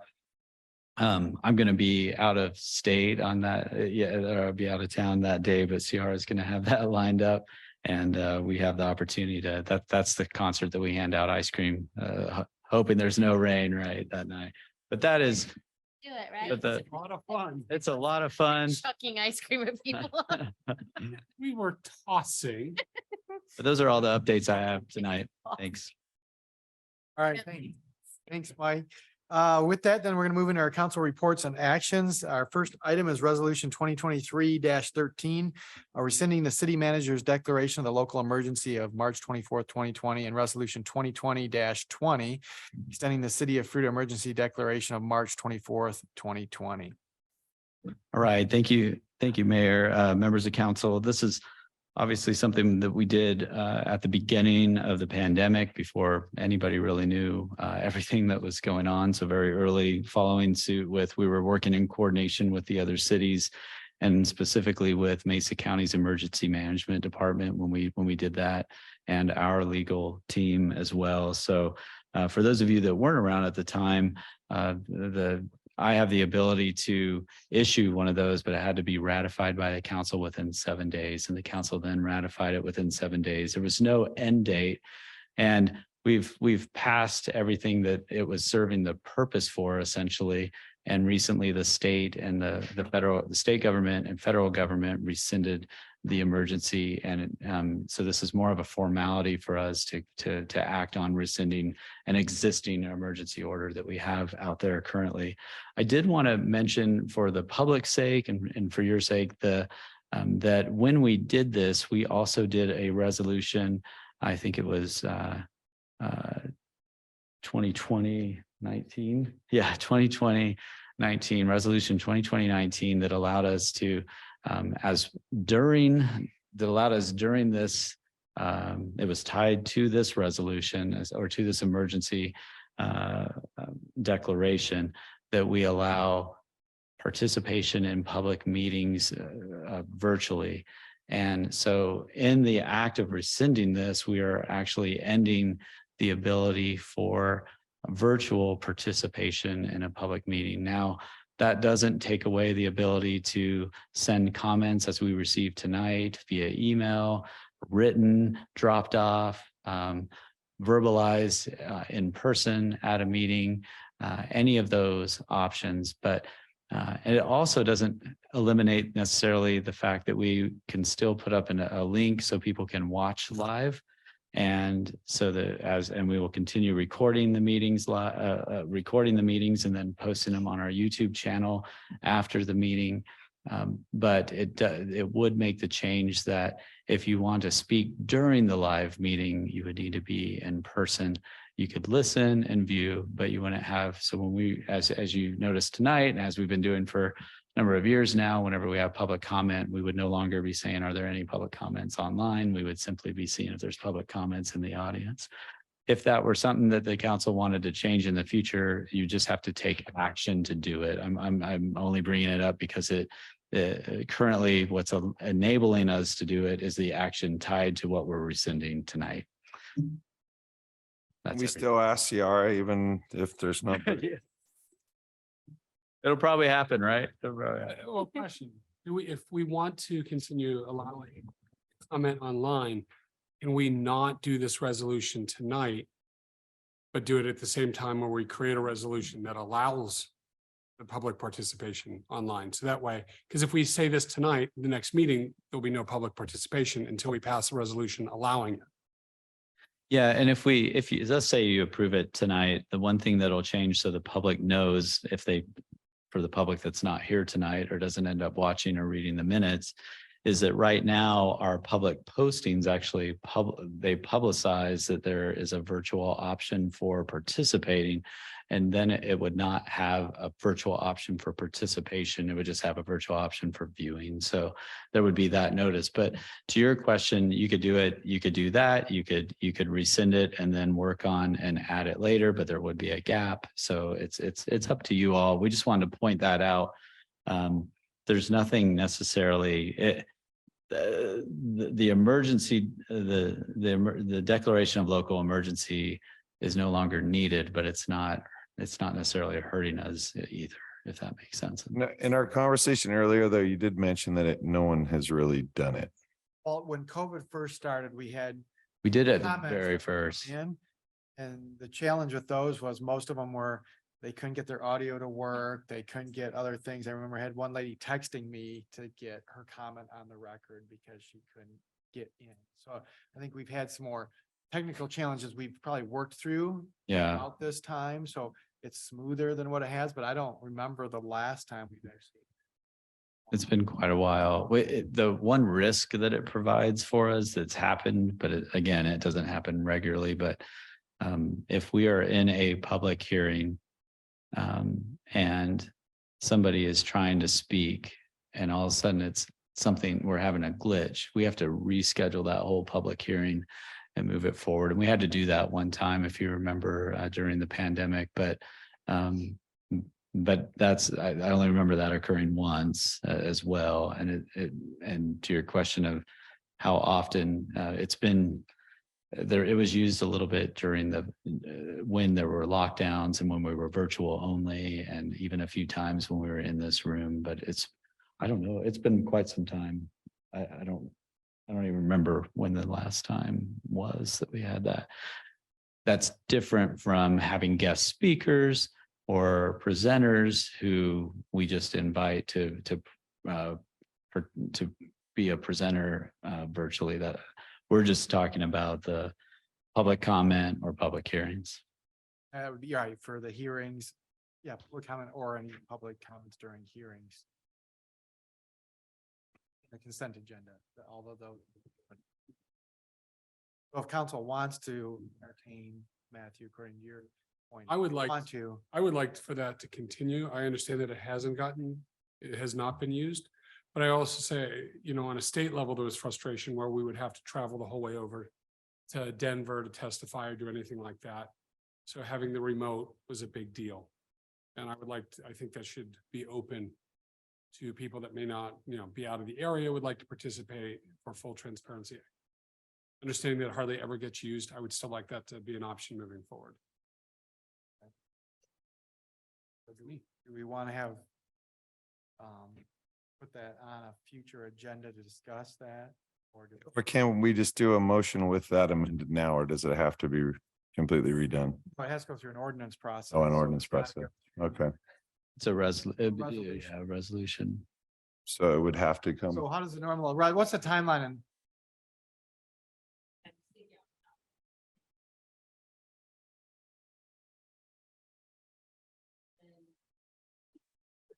It's a different resolution, right? So we could amend the 2020-19 resolution. I think. so I guess the first question though is all of council, right? Agree with Matthew. I tend to disagree with Matthew. I'd rather say if somebody wants to public comment, they need to come here, but that's where I'm coming from. Right. Yeah. Right. So what does everybody else think? Which, Jane? I agree. I think it's been kind of a good experiment, like to see, like, there really hasn't been a lot of people taking advantage of it. And the added hassle, it might not seem like that much, but I think we're offering a lot of other ways for people to participate and, speak up. And I'm sure, like, if there was somebody that was like, hey, I'm going to be out of town on this date, but I want to, because they would probably be planning on it. It's not like they're going to be like 5 minutes before the meeting, oh, I'm going to speak, I'm sure you guys would accommodate for that if they needed to. Yeah, is that something we could do on a case by case basis? It would need to. Okay, Right. sure. Have to be written. Sure. Okay. I think I've leaned that way as well. Really neutral on it, to be honest. I'm sorry. I'm not gonna be helpful. I'm fine keeping it. Like, I see that it to me doesn't do any harm. But again, the use of it seems to be, the last I remember it being used was Aaron prior to him being appointed. I think that he made some comments. But I don't know. I'm really, again, I'm neutral. I don't see it doing harm, but I am curious to how much does it really affect your guys' job if we left it? Is it an additional piece that you'd have to do other than us getting in here, CR tell us that no one's on there? I think that's what it is, except for, Oh, well, then I want to keep it. I think, No. Yeah, I think it's the only things it affects is that, like, just checking, which isn't not a big deal in any way. The only other thing would be the risk of an IT failure and then having to change. I think that when we had to postpone that one meeting, that's my major concern is that we have a big public hearing where we've got a room full of people and then you have a whole bunch of people online. And not to emphasize it, but Shannon was just reminding me, we almost had two tonight because we had a power outage and we were struggling to get things back up and running, for example. But had it been a normal, had it been posted without it, it still would have went through. And so that, again, I don't want to say that in a way like this is happening on a regular basis because it's only happened once, but that could be a, when it happens, it's a major inconvenience to, because that could be another to repost, to continue. I mean, it could be another. Well, you're talking about 4 public weeks or- hearing, which if they have certain dates for construction and everything else, then it can. Possible So renewal. Aaron, you didn't weigh in. I fall towards, go back to the old method, underutilized. I appreciate your comment, Matt, with that extra availability, but it's been underutilized, and I think it's a very valid point of the risks of technology failure, postponing things when something, especially when it's underutilized. And I think we'll always hear feedback when they're like, oh, if somebody really did want it, and we can always change that at any moment. So I lean more towards not continuing public comment via Zoom. If in the future we decide that we wanted to, an ordinance is just a one. It'd just be a resolution. Resolution is just one meeting with. One action. Okay, all right. Right. So, So you could, so on. no, go ahead. Go ahead. So then. Could you please speak into the microphone? So then, yeah, if that's kind of the direction you guys want to go, then you can just consider the resolution in front of you to terminate the emergency. Which will terminate that public participation. Like, is that what you were gonna say? So do we just need a motion at this point? Or is anybody else? Is there any other questions or comments on this item? All right, hearing none, then I guess, yeah, we just need a motion.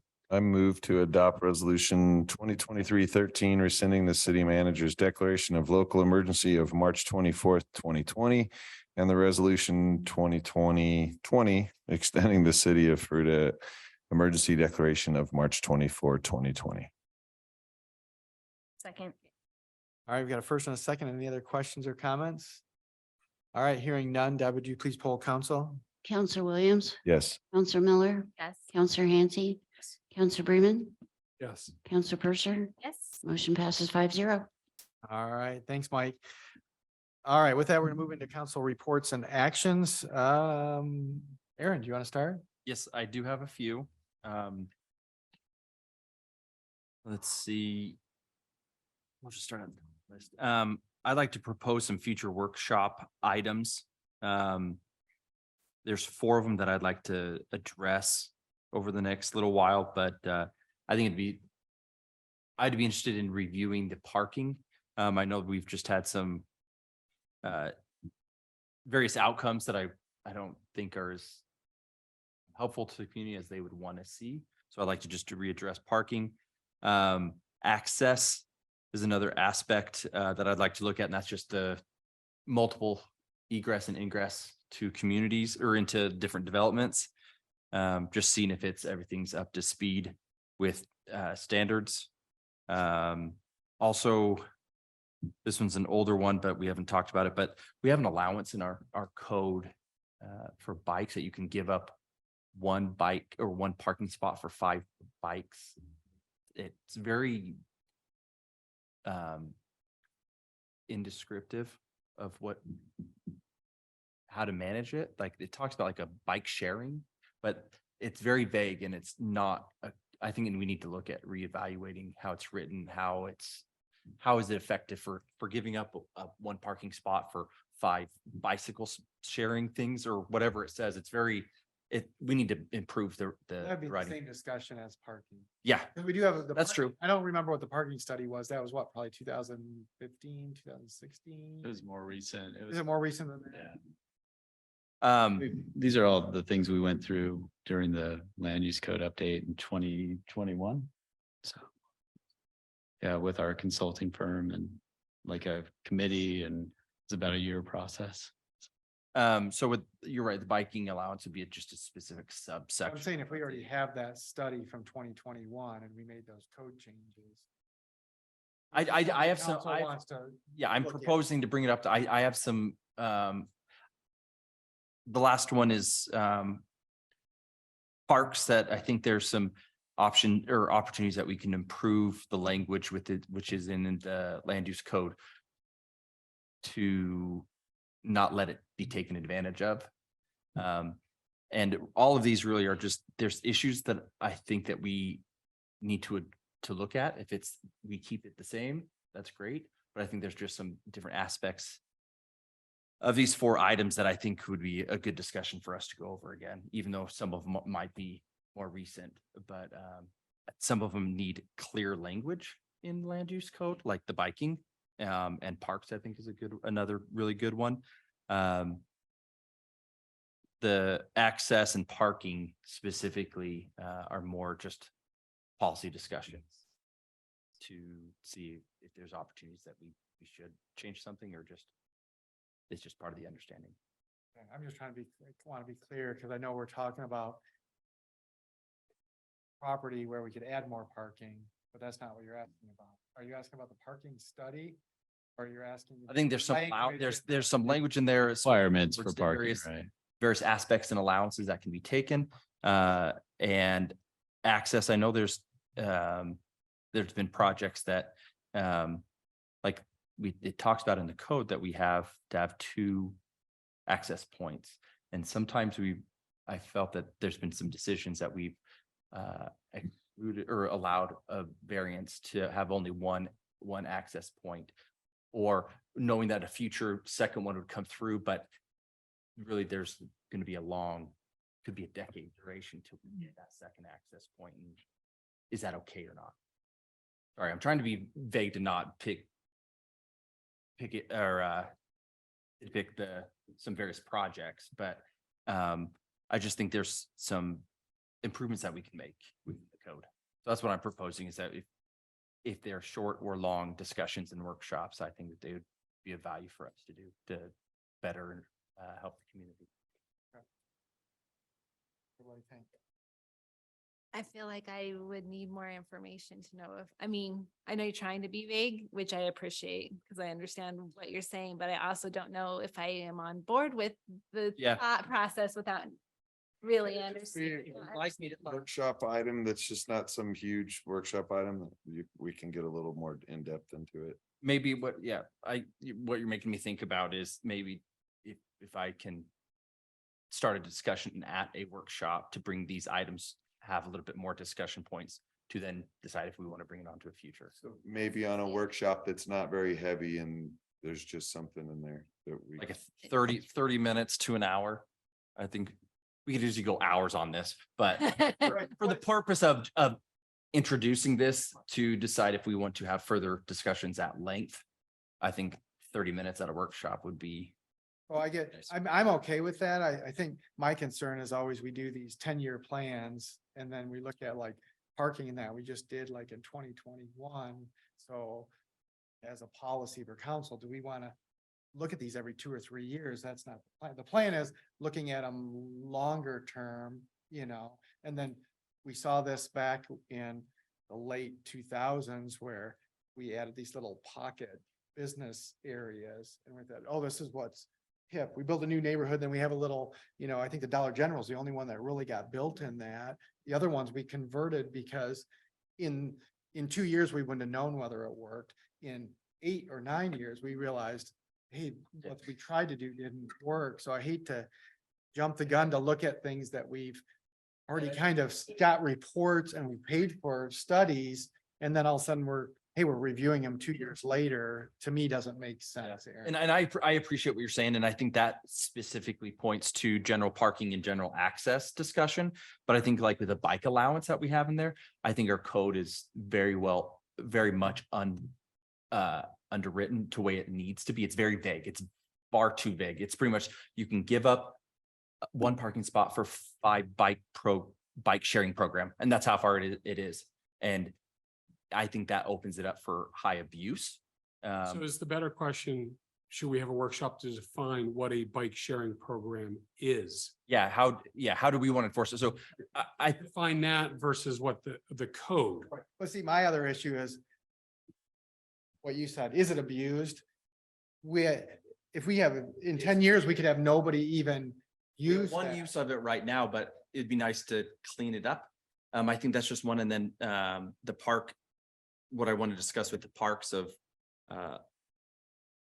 it within different developments. I think that's outside your argument you're making of 10-year plan. But I think if you guys can give me 30 minutes to present things in more detail in a workshop, to then decide if we want to take it further, different items further down the road, I think that would be great. Give me 30 minutes to pitch my ideas or thoughts. What I'd like is, I would just ask, and I would like to know all the bullet points of what you want to change in what sections before that workshop. So that- could we? Yes, preparation for it. Yeah. And just with all due respect, Counselor Hansi, my request to the council would be at least ask us as a council why those are in there and all the studies and all the technical pieces, not just the filling of if there's not enough parking or not, because there's a lot that went into that. And to actually answer the questions of what the bike share is and those things before we get jumped into having a discussion if we have to define things or redo things, make sure everybody's understanding what the existing code actually does and functions related to these areas. And then you guys make a decision, do we need to talk about it further or not? But Mike, would it maybe be a good way to move forward to maybe like have Aaron have a conversation or coffee with one of you that you guys we've done kind of that. maybe hash that out and Like, figure out which way would be Yeah, I best to know. move forward with that conversation? I think we've done that already, like Oh, with- okay. when you were on planning commission, we had a special meeting about it. And then we did a little bit of follow-up when we had the planning commission council with the one development. So we've sent out on the parking. I think there's just like, you just don't agree with it. I mean, that's the. No. It's the, Yeah, I have some disagreement. yeah. But I think there's some, like for the bike allowance, I get it, but it's very vague. And I think it's worth a discussion to, for example, to say, let's take some of the vagueness out of it to make sure it's what we want. Sometimes we keep things vague because it gives us the opportunity to have more flexibility. And so a lot of times when we Well, make decisions, it's How about we do, if we want to have a quick little discussion, I can do some more research and present my ideas, give the bullet points, or just shoot me down right now. I mean, Like- my opinion is that No, we've already done a lot of this planning, and the bike one, I think it might be a matter of staff saying, I'm willing to go do my due diligence to present stronger arguments. I'm trying to be vague for reasons. And I understand those plans and I'm respecting those. And I have disagreements, Mike. But I think there's certain aspects of it, like the bike allowance specifically, that is poorly written. here's what I'm fine with having discussions of defining what that program is. I am not comfortable with just blanket saying, let's ignore what's been done. And I'm We not have asking the that. discussion of defining the program. I'm just trying to That brings improve it. clarity to both council and to the public in terms of what that is. I guess here's I what agree with you. I agree. Aaron, here's what I would like to see. And it's again, what I've asked for in the past is if you're being really vague, if you'd be detailed and email us all detailed things that you're looking for, then we can make those a wise decision and say, okay, yes, these make sense or they don't make sense. So let's discuss them further. But being this vague, it's hard to say, hey, let's dedicate 30 minutes to an hour to maybe make a decision. I'm sorry to interrupt, Mayor. We can't have a group email discussion. No, not a discussion, but he can send us out bullet points of what he wants. Right. I agree with that, but Yeah, well, I think the issue is going to be though, it sounds like you're asking for a response though, as to whether or not then you move forward to have that in a workshop. I'm So- asking for information. So then at another council meeting, then we can make a decision based on that email. Okay, Well, the same thing that I would ask normally. okay, If you've that's got- fine. Sorry, I was misunderstanding. I just want to make sure that you guys did And I not. probably didn't clarify myself right, but yeah, I want to have information in front of me where we can all then decide at a council meeting, okay, do we want to move forward? Is what I'm asking for. Fair enough. Just trying to comply with current policies, current requests. But if you guys are okay, I'd be happy to do further due diligence on my side to then present more description to you guys to see if it's something that we want to discuss or not. So is everybody, how does everybody, Yeah, of course. Yeah, that makes sense. Yeah, send us some, what you're thinking. And I just wanted to clarify, we are always open to discussing any potential change. I'm not trying to defend necessarily. What I'm trying to say is like, I think before there's statements like this is poorly written or this we're being taken advantage of, like, I don't know if those are true. And I think there should at least be the ability to discuss what the code is doing before making the assumption, because maybe it feels like that, but there's a lot that goes into what was there and how it gets decided and how. So I think being able to explain some of those very well may change, where we want to add some, beef up some language. I mean, I'm not saying against that, but I'm just asking for a little bit of benefit of the doubt in saying I'm interested in discussing these, but just these blanket statements of poorly written, the code needs to be fixed. Those send a message to the public that is far different from what this council has approved and what the committees have recommended. So I think it's fine to question it and fine to ask for a discussion, clarifications, but I'm just asking for the benefit of the organization and the public communication that those types of statements send a different message before we've even discussed it.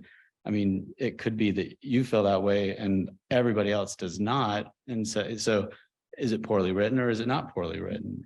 Are we being taken advantage of or are we not being taken advantage of? That's all I'm asking for, some consideration in the discussion. And I apologize if I've communicated as such. I do not discount all the work and effort that's been going in. I think there's some things that we can strengthen. Yes. I think when I say poorly written, I'm referencing to the bike allowance, and poorly written is not the right word. That's poor use of words. We need to beef that one up because it's vague. It was a new addition to the land use code. And I think my point, especially with a couple of the points that I'm making is, I'm trying to be proactive and not reactive. Because if I think there's a hole that is big enough to close, I think we need to be proactive to close it. If there's some little holes here and there, I get you leave those alone. So I apologize. I'm not discounting any of the work or any of your professional efforts that have been put into things. I'm just saying I can see some issues with a couple things, and I just like to present them at a workshop so we can discuss. So I'll do my due diligence, present quickly at a workshop, and we can decide if we want to go forward or not. And our options for workshops, the next one is July. We have the Historic Preservation Board, and then we have you had asked that we keep it slim so we can have the discussion on the charter. That'll be a longer discussion. So it's up to you all if you want to add it to that one, or we'd be into the August. For that, I think the thing I think I'm hearing all council say is Aaron would get us more details on what he's thinking. And then at the next meeting, then we can all decide from that email whether we want to have it on a workshop. Sometime between now and July workshop, we Yeah, can yeah. if we want to put it on that. July. Correct. So I'd say he'd get us the email. We discuss this at the next council meeting. Gotcha.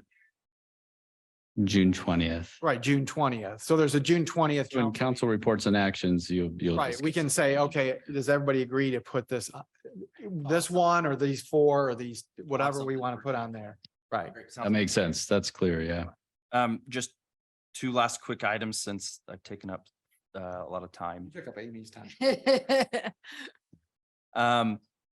Is it possible to leave project descriptions on the website until they receive CO or some other later? What I'm getting to is I've been getting different questions like, what's going on at the car barn? I can't remember after looking at it a couple months ago, but it's no longer on the website. Is there a reason why those things get taken down at a certain time, or is it I think there's some public interest that it sure eases communications if it's up on the website for a longer period of time.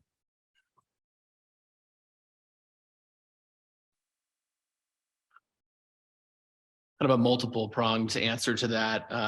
So typically we leave the projects up on the weekly update longer than we do the website. Because we have the approved, under construction and complete. And then on the website, typically we do it based off of how much room we have. And then as a separate aside, we have talked to Cloud Permit about having a interactive GIS component to it where you don't need a username and login.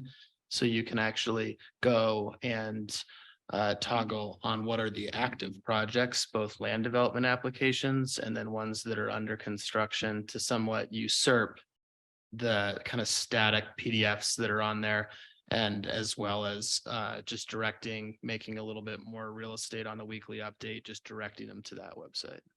That'd be great. If you could keep us updated on what the outcome of that is. Like, for example, it's just, I haven't hit 3-4 times on Car Barn, what's going down there? And I just can't remember the details. And it'd be nice to be able to just say, hey, go to the website and look at the developments and you're good to go. Or in the weekly email, you got the hyperlink to go there. The last one is, I don't know if this has happened in the past, but I I was in the CML meeting with, I think Mike Shannon and I were in that little update the other day, and it was nice to chat with, I ended up chatting with Counselor Cody Kennedy from Grand Junction. And I was just thinking, oh, this could be fun, kind of fun to have like a workshop meet and greet or whatever with other municipalities. It's like Grand Junction Palisade, Yeah. the dinner. I don't know.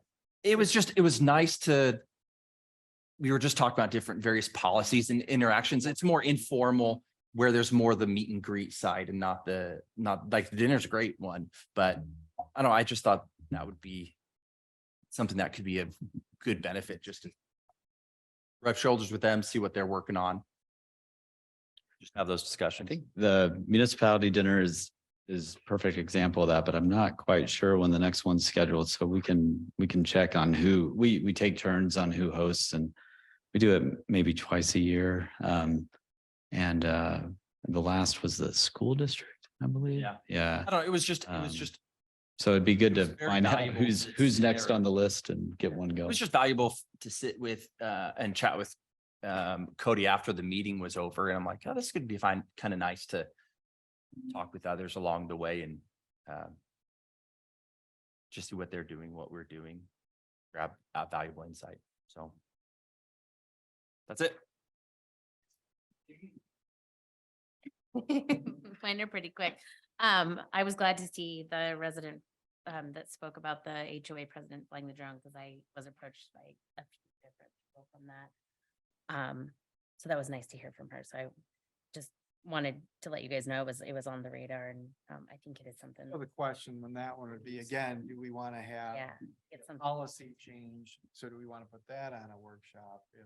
Yeah, what was? I'd like to chat about it because it is. That drove me nuts to not get to talk to her. Yeah, what are we looking at there? You might want to give her the microphone so it's on recording. Sorry, make Deb's life miserable, not talking in the microphone. It would be a land use code amendment if you were if you were inclined to move forward to make any regulations regarding the use of drones. Well, the question, right. Currently written that what is happening is okay. I don't know that there's, Dan. That's the. I don't think There's that's a that- land use code. That's an FAA There's issue. not anything specifically in the code today. Pilot's license. Would like to discuss, like, let's.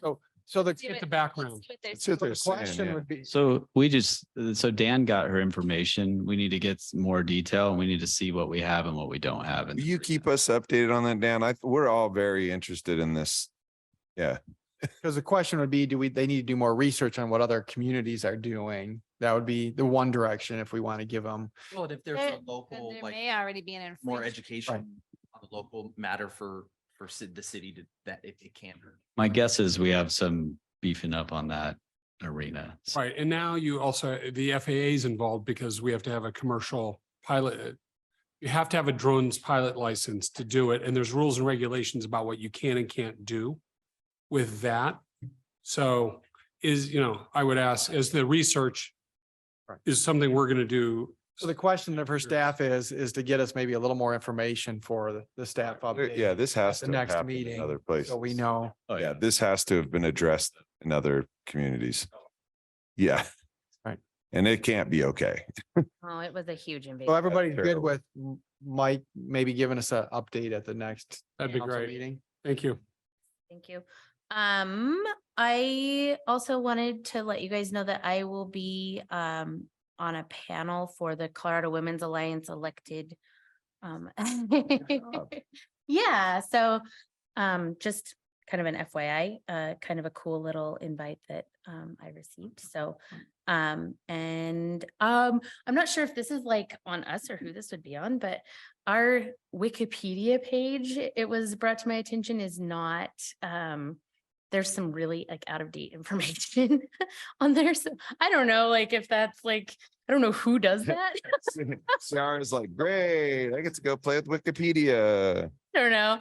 Just That's just anybody can put in stuff. Is it? Yeah. Okay. Yeah, that's how I have no Wikipedia idea. works. It was just one of those funny things that it came from actually the trivia night. Like somebody was Oh. like, well, I was trying to look up some of those things and yeah. Anyways, just well, no, it was afterwards. They were like, I was trying to tell my husband, about that, and I don't know. And she's like, there's some stuff on there that's just not. Yeah, and like I said, I don't know if that's. I don't know if that's if that's in our like. I don't know whose ballpark that's in, but I was like, it would be nice because people do use that, so it would be nice for it to Be able to be. get access to do some updates. CR. Default use. Everybody can. You just have to keep in mind, everybody can edit Wikipedia. So Yeah. Oh, okay. Well, and so that answers the, I mean, we might not even worry about it, but, and then Mike and I got to play pinochle with the seniors finally, and it was super fun. They were very patient with us and we learned how to play pinochle. and Amy and her partner beat me and my partner by 5 4 points. points. 4 points. It was very close. It was a lot of fun. That's it. All right, James. Tourism, we met, we elected a new chairman. Johanna is now our new chairman. Who is? Johanna. And, what Christie went to Vice or whatever that would be, right? So we did that.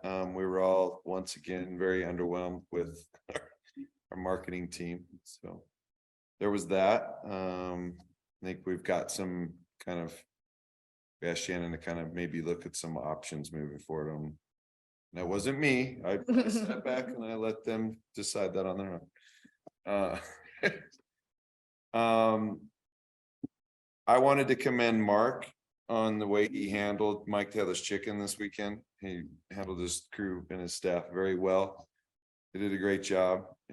Everything was very seamless, and the things that were going on behind the scenes that needed fixed were hidden and not brought into public eye, which is nice. One concern that I do have, and I talked with Mark about this prior to me being on council, the power at the stage is absolutely inadequate. It's horrible, especially when there's vendors and other people using that power, which they shouldn't be. But anyway, it just as it is, it shouldn't be that big of a deal if they did. We had power go out on Friday night, and it was just strictly because there was being too much used, and that should never happen. So at some point, I would love to be able to look at some way of making that more appropriate for the amount of activities that we're doing on that stage. But outside of that, Mike was phenomenal, and yeah, I wanted to thank Mark for all his work. All right, Janine. I have nothing. Matthew. Mark, thank you for meeting with that individual, for getting amenities moving forward on the Fruita Bark Park. So thanks for following up with that. And it sounds like it's moving forward with more work to be done. So thank you. I think I'll be introducing you Go. at the CWA. I'm on their board. So I will probably be introducing you on that. And then unfortunately, the mayor was sick for State of the Valley. How convenient. For who? I heard Matthew did a great job and Mike was there to They did do. coach him through it. No, Mike did a great job. You did great. And it was great because like, oh, impact fees, like, you want to take this one? And graciously he did. So thank you, Mike, for all that help. And where I didn't know things, filling in the blanks. So that's all I've got. Okay, and then we're gonna go back to, sorry. Sure, yes, Well, he's- for another one. He said bark, bark, and again, I want to commend Mr. Mancuso because I don't know if you guys noticed, but the social media was doing its crazy thing again about the bark park and the foxtails and all that stuff. And I reached out to Mike and they jumped on it right away, fully addressing it, getting it on it. And I just really appreciate that. And thank you to you two for that. as well. Janine? Okay, we have a request from the Dark Sky Committee. Oh, that's right. Uh-huh. Ken said we were supposed to. pick Yes, that up. yeah. To meet with us, the committee was formed last year. Its mission is to protect and enhance the dark skies of the Grand Valley and surrounding regions. They work in conjunction with many other dark sky organizations and representatives. So with ever increasing growth in Fruita and surrounding towns, they'd like to engage with the local powers that be to have a dialogue about dark skies and their impact on our residents' quality of life, as well as their benefits to the local economy. So they're requesting, I think, a little bit of time to Do a present presentation. to us. Yeah. Okay. Yep. That be at a workshop or is that a council? We could do it at the beginning of a council meeting and then we normally say what, 5 to 10 minutes, Mike, is what we normally say. So I'm that just kind of, bringing it to you guys to see. if because it came to Ken, I think, and it, will happen. yeah, you both, okay, Why not? Yeah. I'm game for it. all right. So We'll get you, Mike, the appropriate information, the contact person. Okay, thanks. Thank you. Now for real, I don't. now for, all right, so now everybody else is done, so I can go into mine. So Matthew, are you gonna be at the July 18th meeting? So just a question, I'm gonna be out of town on I'm vacation. planning on being so- here on July 18th. So I'm gonna need you to run the meeting on July 18th for me. Yeah. I'm giving you a heads up. I'm giving you over a month, so, About 5 minutes. that's right. The other one is, CSBG. I'm on that board and it's a Colorado State Block Grant and it goes through Mesa County. And they kind of would like to come and present to us as well because, looking at their budget and what they've got, the main focus on that is, childcare. And I know we talked about that, childcare being, so the current two entities that they fund right now pay for education. So if somebody wants to go get certified for childcare, then they'll reimburse them 100% for that childcare.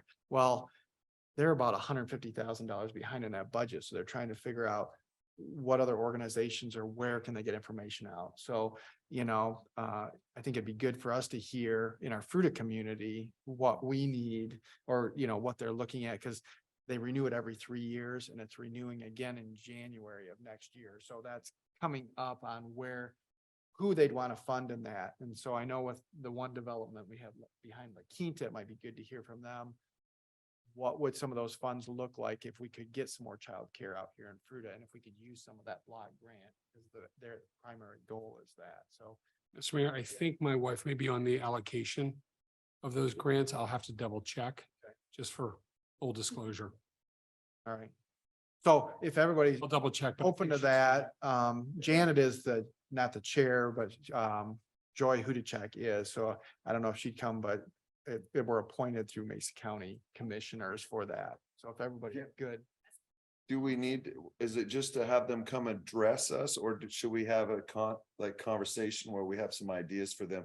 The reason I ask that is, should we have staff maybe come up with some counterpoints or some? Because I know you guys have been talking about, and I think Family Health West has been talking about some of this. So maybe good to have at a Yeah. workshop where we could bring in Family More of a Health West conversation. or. Have a presentation first and then look at what. Yeah, and if we could have some ideas maybe ready to throw back at them. That while we have them in the room, that might be. So the challenge right now is that they can't spend the money they have, and if they don't spend it, then they're gonna lose it. We'll help them spend it. Right. So, yeah. But find it's gotta ways be, to help it's them. gotta be for specific things. But I think we probably have the demand here. Yeah, we Just do. knowing- Yeah, I think one of the challenges, Joel, is that most of the city of Fruita doesn't qualify for CDBG funds. That's why we've never participated in them. Yeah. We will double check because sometimes those targets move, but they've only been moving in the way that keeps us disqualified, like home values and pay and those types of things. So we might have had like a small section that qualifies, and sometimes there's qualifications based on like a service level. So I don't want to make it too, but let us make sure. Something where we can at least get the education out on it Yeah. as well for the rest of the valley. True. Right, right. That's. Yeah, so So that's the difference between being in a meeting and in a council that could. Right. Like if we don't qualify, it might just be more education about Right. services. If we qualify, we can talk about ideas of how to Yeah, use it. we do. Let's So but we could have them come, right, because we could have them present. we if can it's dig just- into that before and then let you know, and then we could plan an update or a workshop, right? Right, okay. All right, and then the only other one is June 28th is the Fruita Chambers putting on the State of the Community. So if, I don't know if is that on our agenda? So if we have a multiple council there, just as RSVP. I think everybody will be traveling back from CML except for, Yeah, most of you guys are gonna be, you won't be back yet. I think it'd just be you and Aaron, I think, that have the possibility. So, but we can, well, you're speaking at it, we can just put it on there anyway, just to get. Okay. Yeah. All right, good. I won't have any critiquers then if you guys are all going on. I'm glad to hear that. Well, Aaron will be, all right. Be gentle, all right? All right, with that, then that's all the council reports and actions.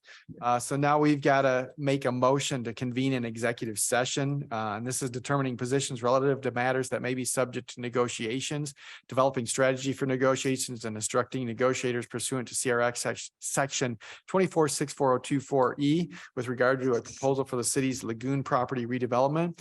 And for the purpose of discussing the possible sale of a 2-acre parcel, Mesa County parcel ID 3223-053-00-002, and a 4-acre parcel, Mesa County parcel ID 3223-053-00-001, both owned by the city pursuant to CRS section 246402-4A, instructing negotiators regarding the same pursuant to CRS section 246402-4E, and a conference with the city attorney regarding the same pursuant to CRS section 246402-4B.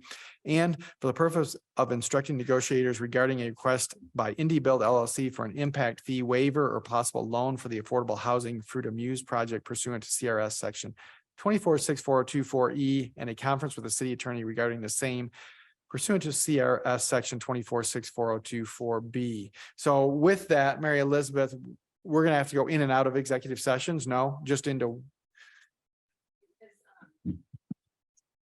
We're gonna have the same attendees at all three. It Okay. could Be done as one executive session. And then when we come out, if we have any motions, then we would make those at the Correct. end. Yes, if there's any action to be taken, it would be taken when you come out. Okay, all right. So with that, we need a motion to go into executive. And I will say whoever wants to take on this motion, you can say as read by the mayor. I move to convene in executive session as read by Mayor Kane. Second.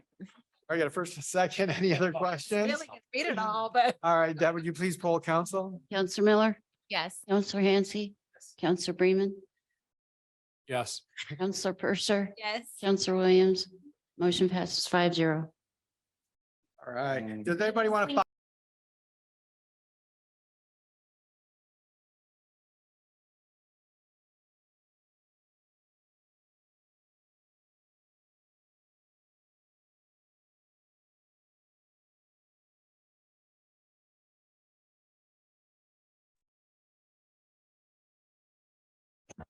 Is this the open meeting? All right, so now we've returned to the open meeting out of our executive session. And do we have a motion? I would, Or do you want to do a draft? What do you want to do? Want me to do a description of what it is? So we can do that. So, all right. In our executive session, we reviewed a memorandum of understanding from D. Weiser at Butler Snow regarding the lagoon property. And so in that discussion, we were looking at approving a MOU with Two Forks Ventures Incorporated. And I don't know if we need any other information, do we? This document will be added into the record.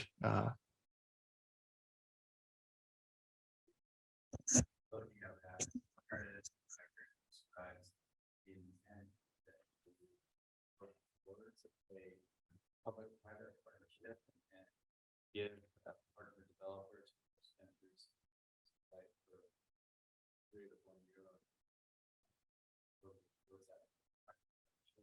Any of the items that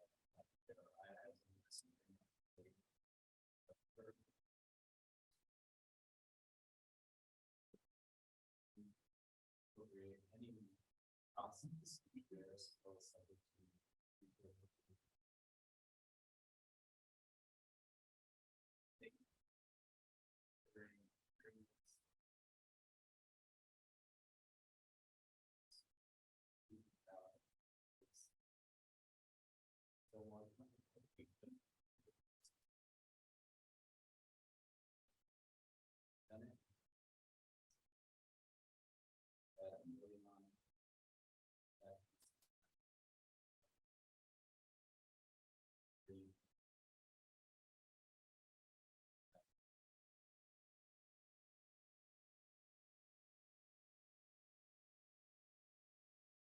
Is there a negative side to us pushing it back until our next meeting? It's a good deal. A good deal's still good in 2 weeks.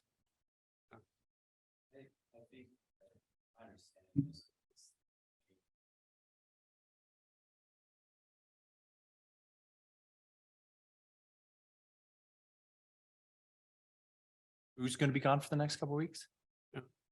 Just a week. Mr. Mayor, I would ask that we push this back until the next meeting. I'm looking around, we're all exhausted. And I think we could use some. So you guys are talking about just putting it on consent then probably, or are you saying you'd want to put it as an open item discussion? Well, the way you just described it, where we would approve it, whatever that was, that would make sense. Okay, here's what I'm recommending. We direct staff to put it on consent agenda. If anybody has any issues with it, we can pull it off consent when we have our meeting agenda. Yeah. And that way, then if there's any questions or comments, we pull it off and it's put on there. Perfect. Then it's not taking There up you go. extra time if we're all good. Good job, Mr. Mayor. Thank you. There we go. Everybody. And I'll come see you at some point. So look forward to come bug you and between now and then. Thank you. Thanks. No, that works. All right. Anybody else have any council reports and actions for us tonight before? Yeah. Roll up under the. So it is now 11 PM and we adjourned our open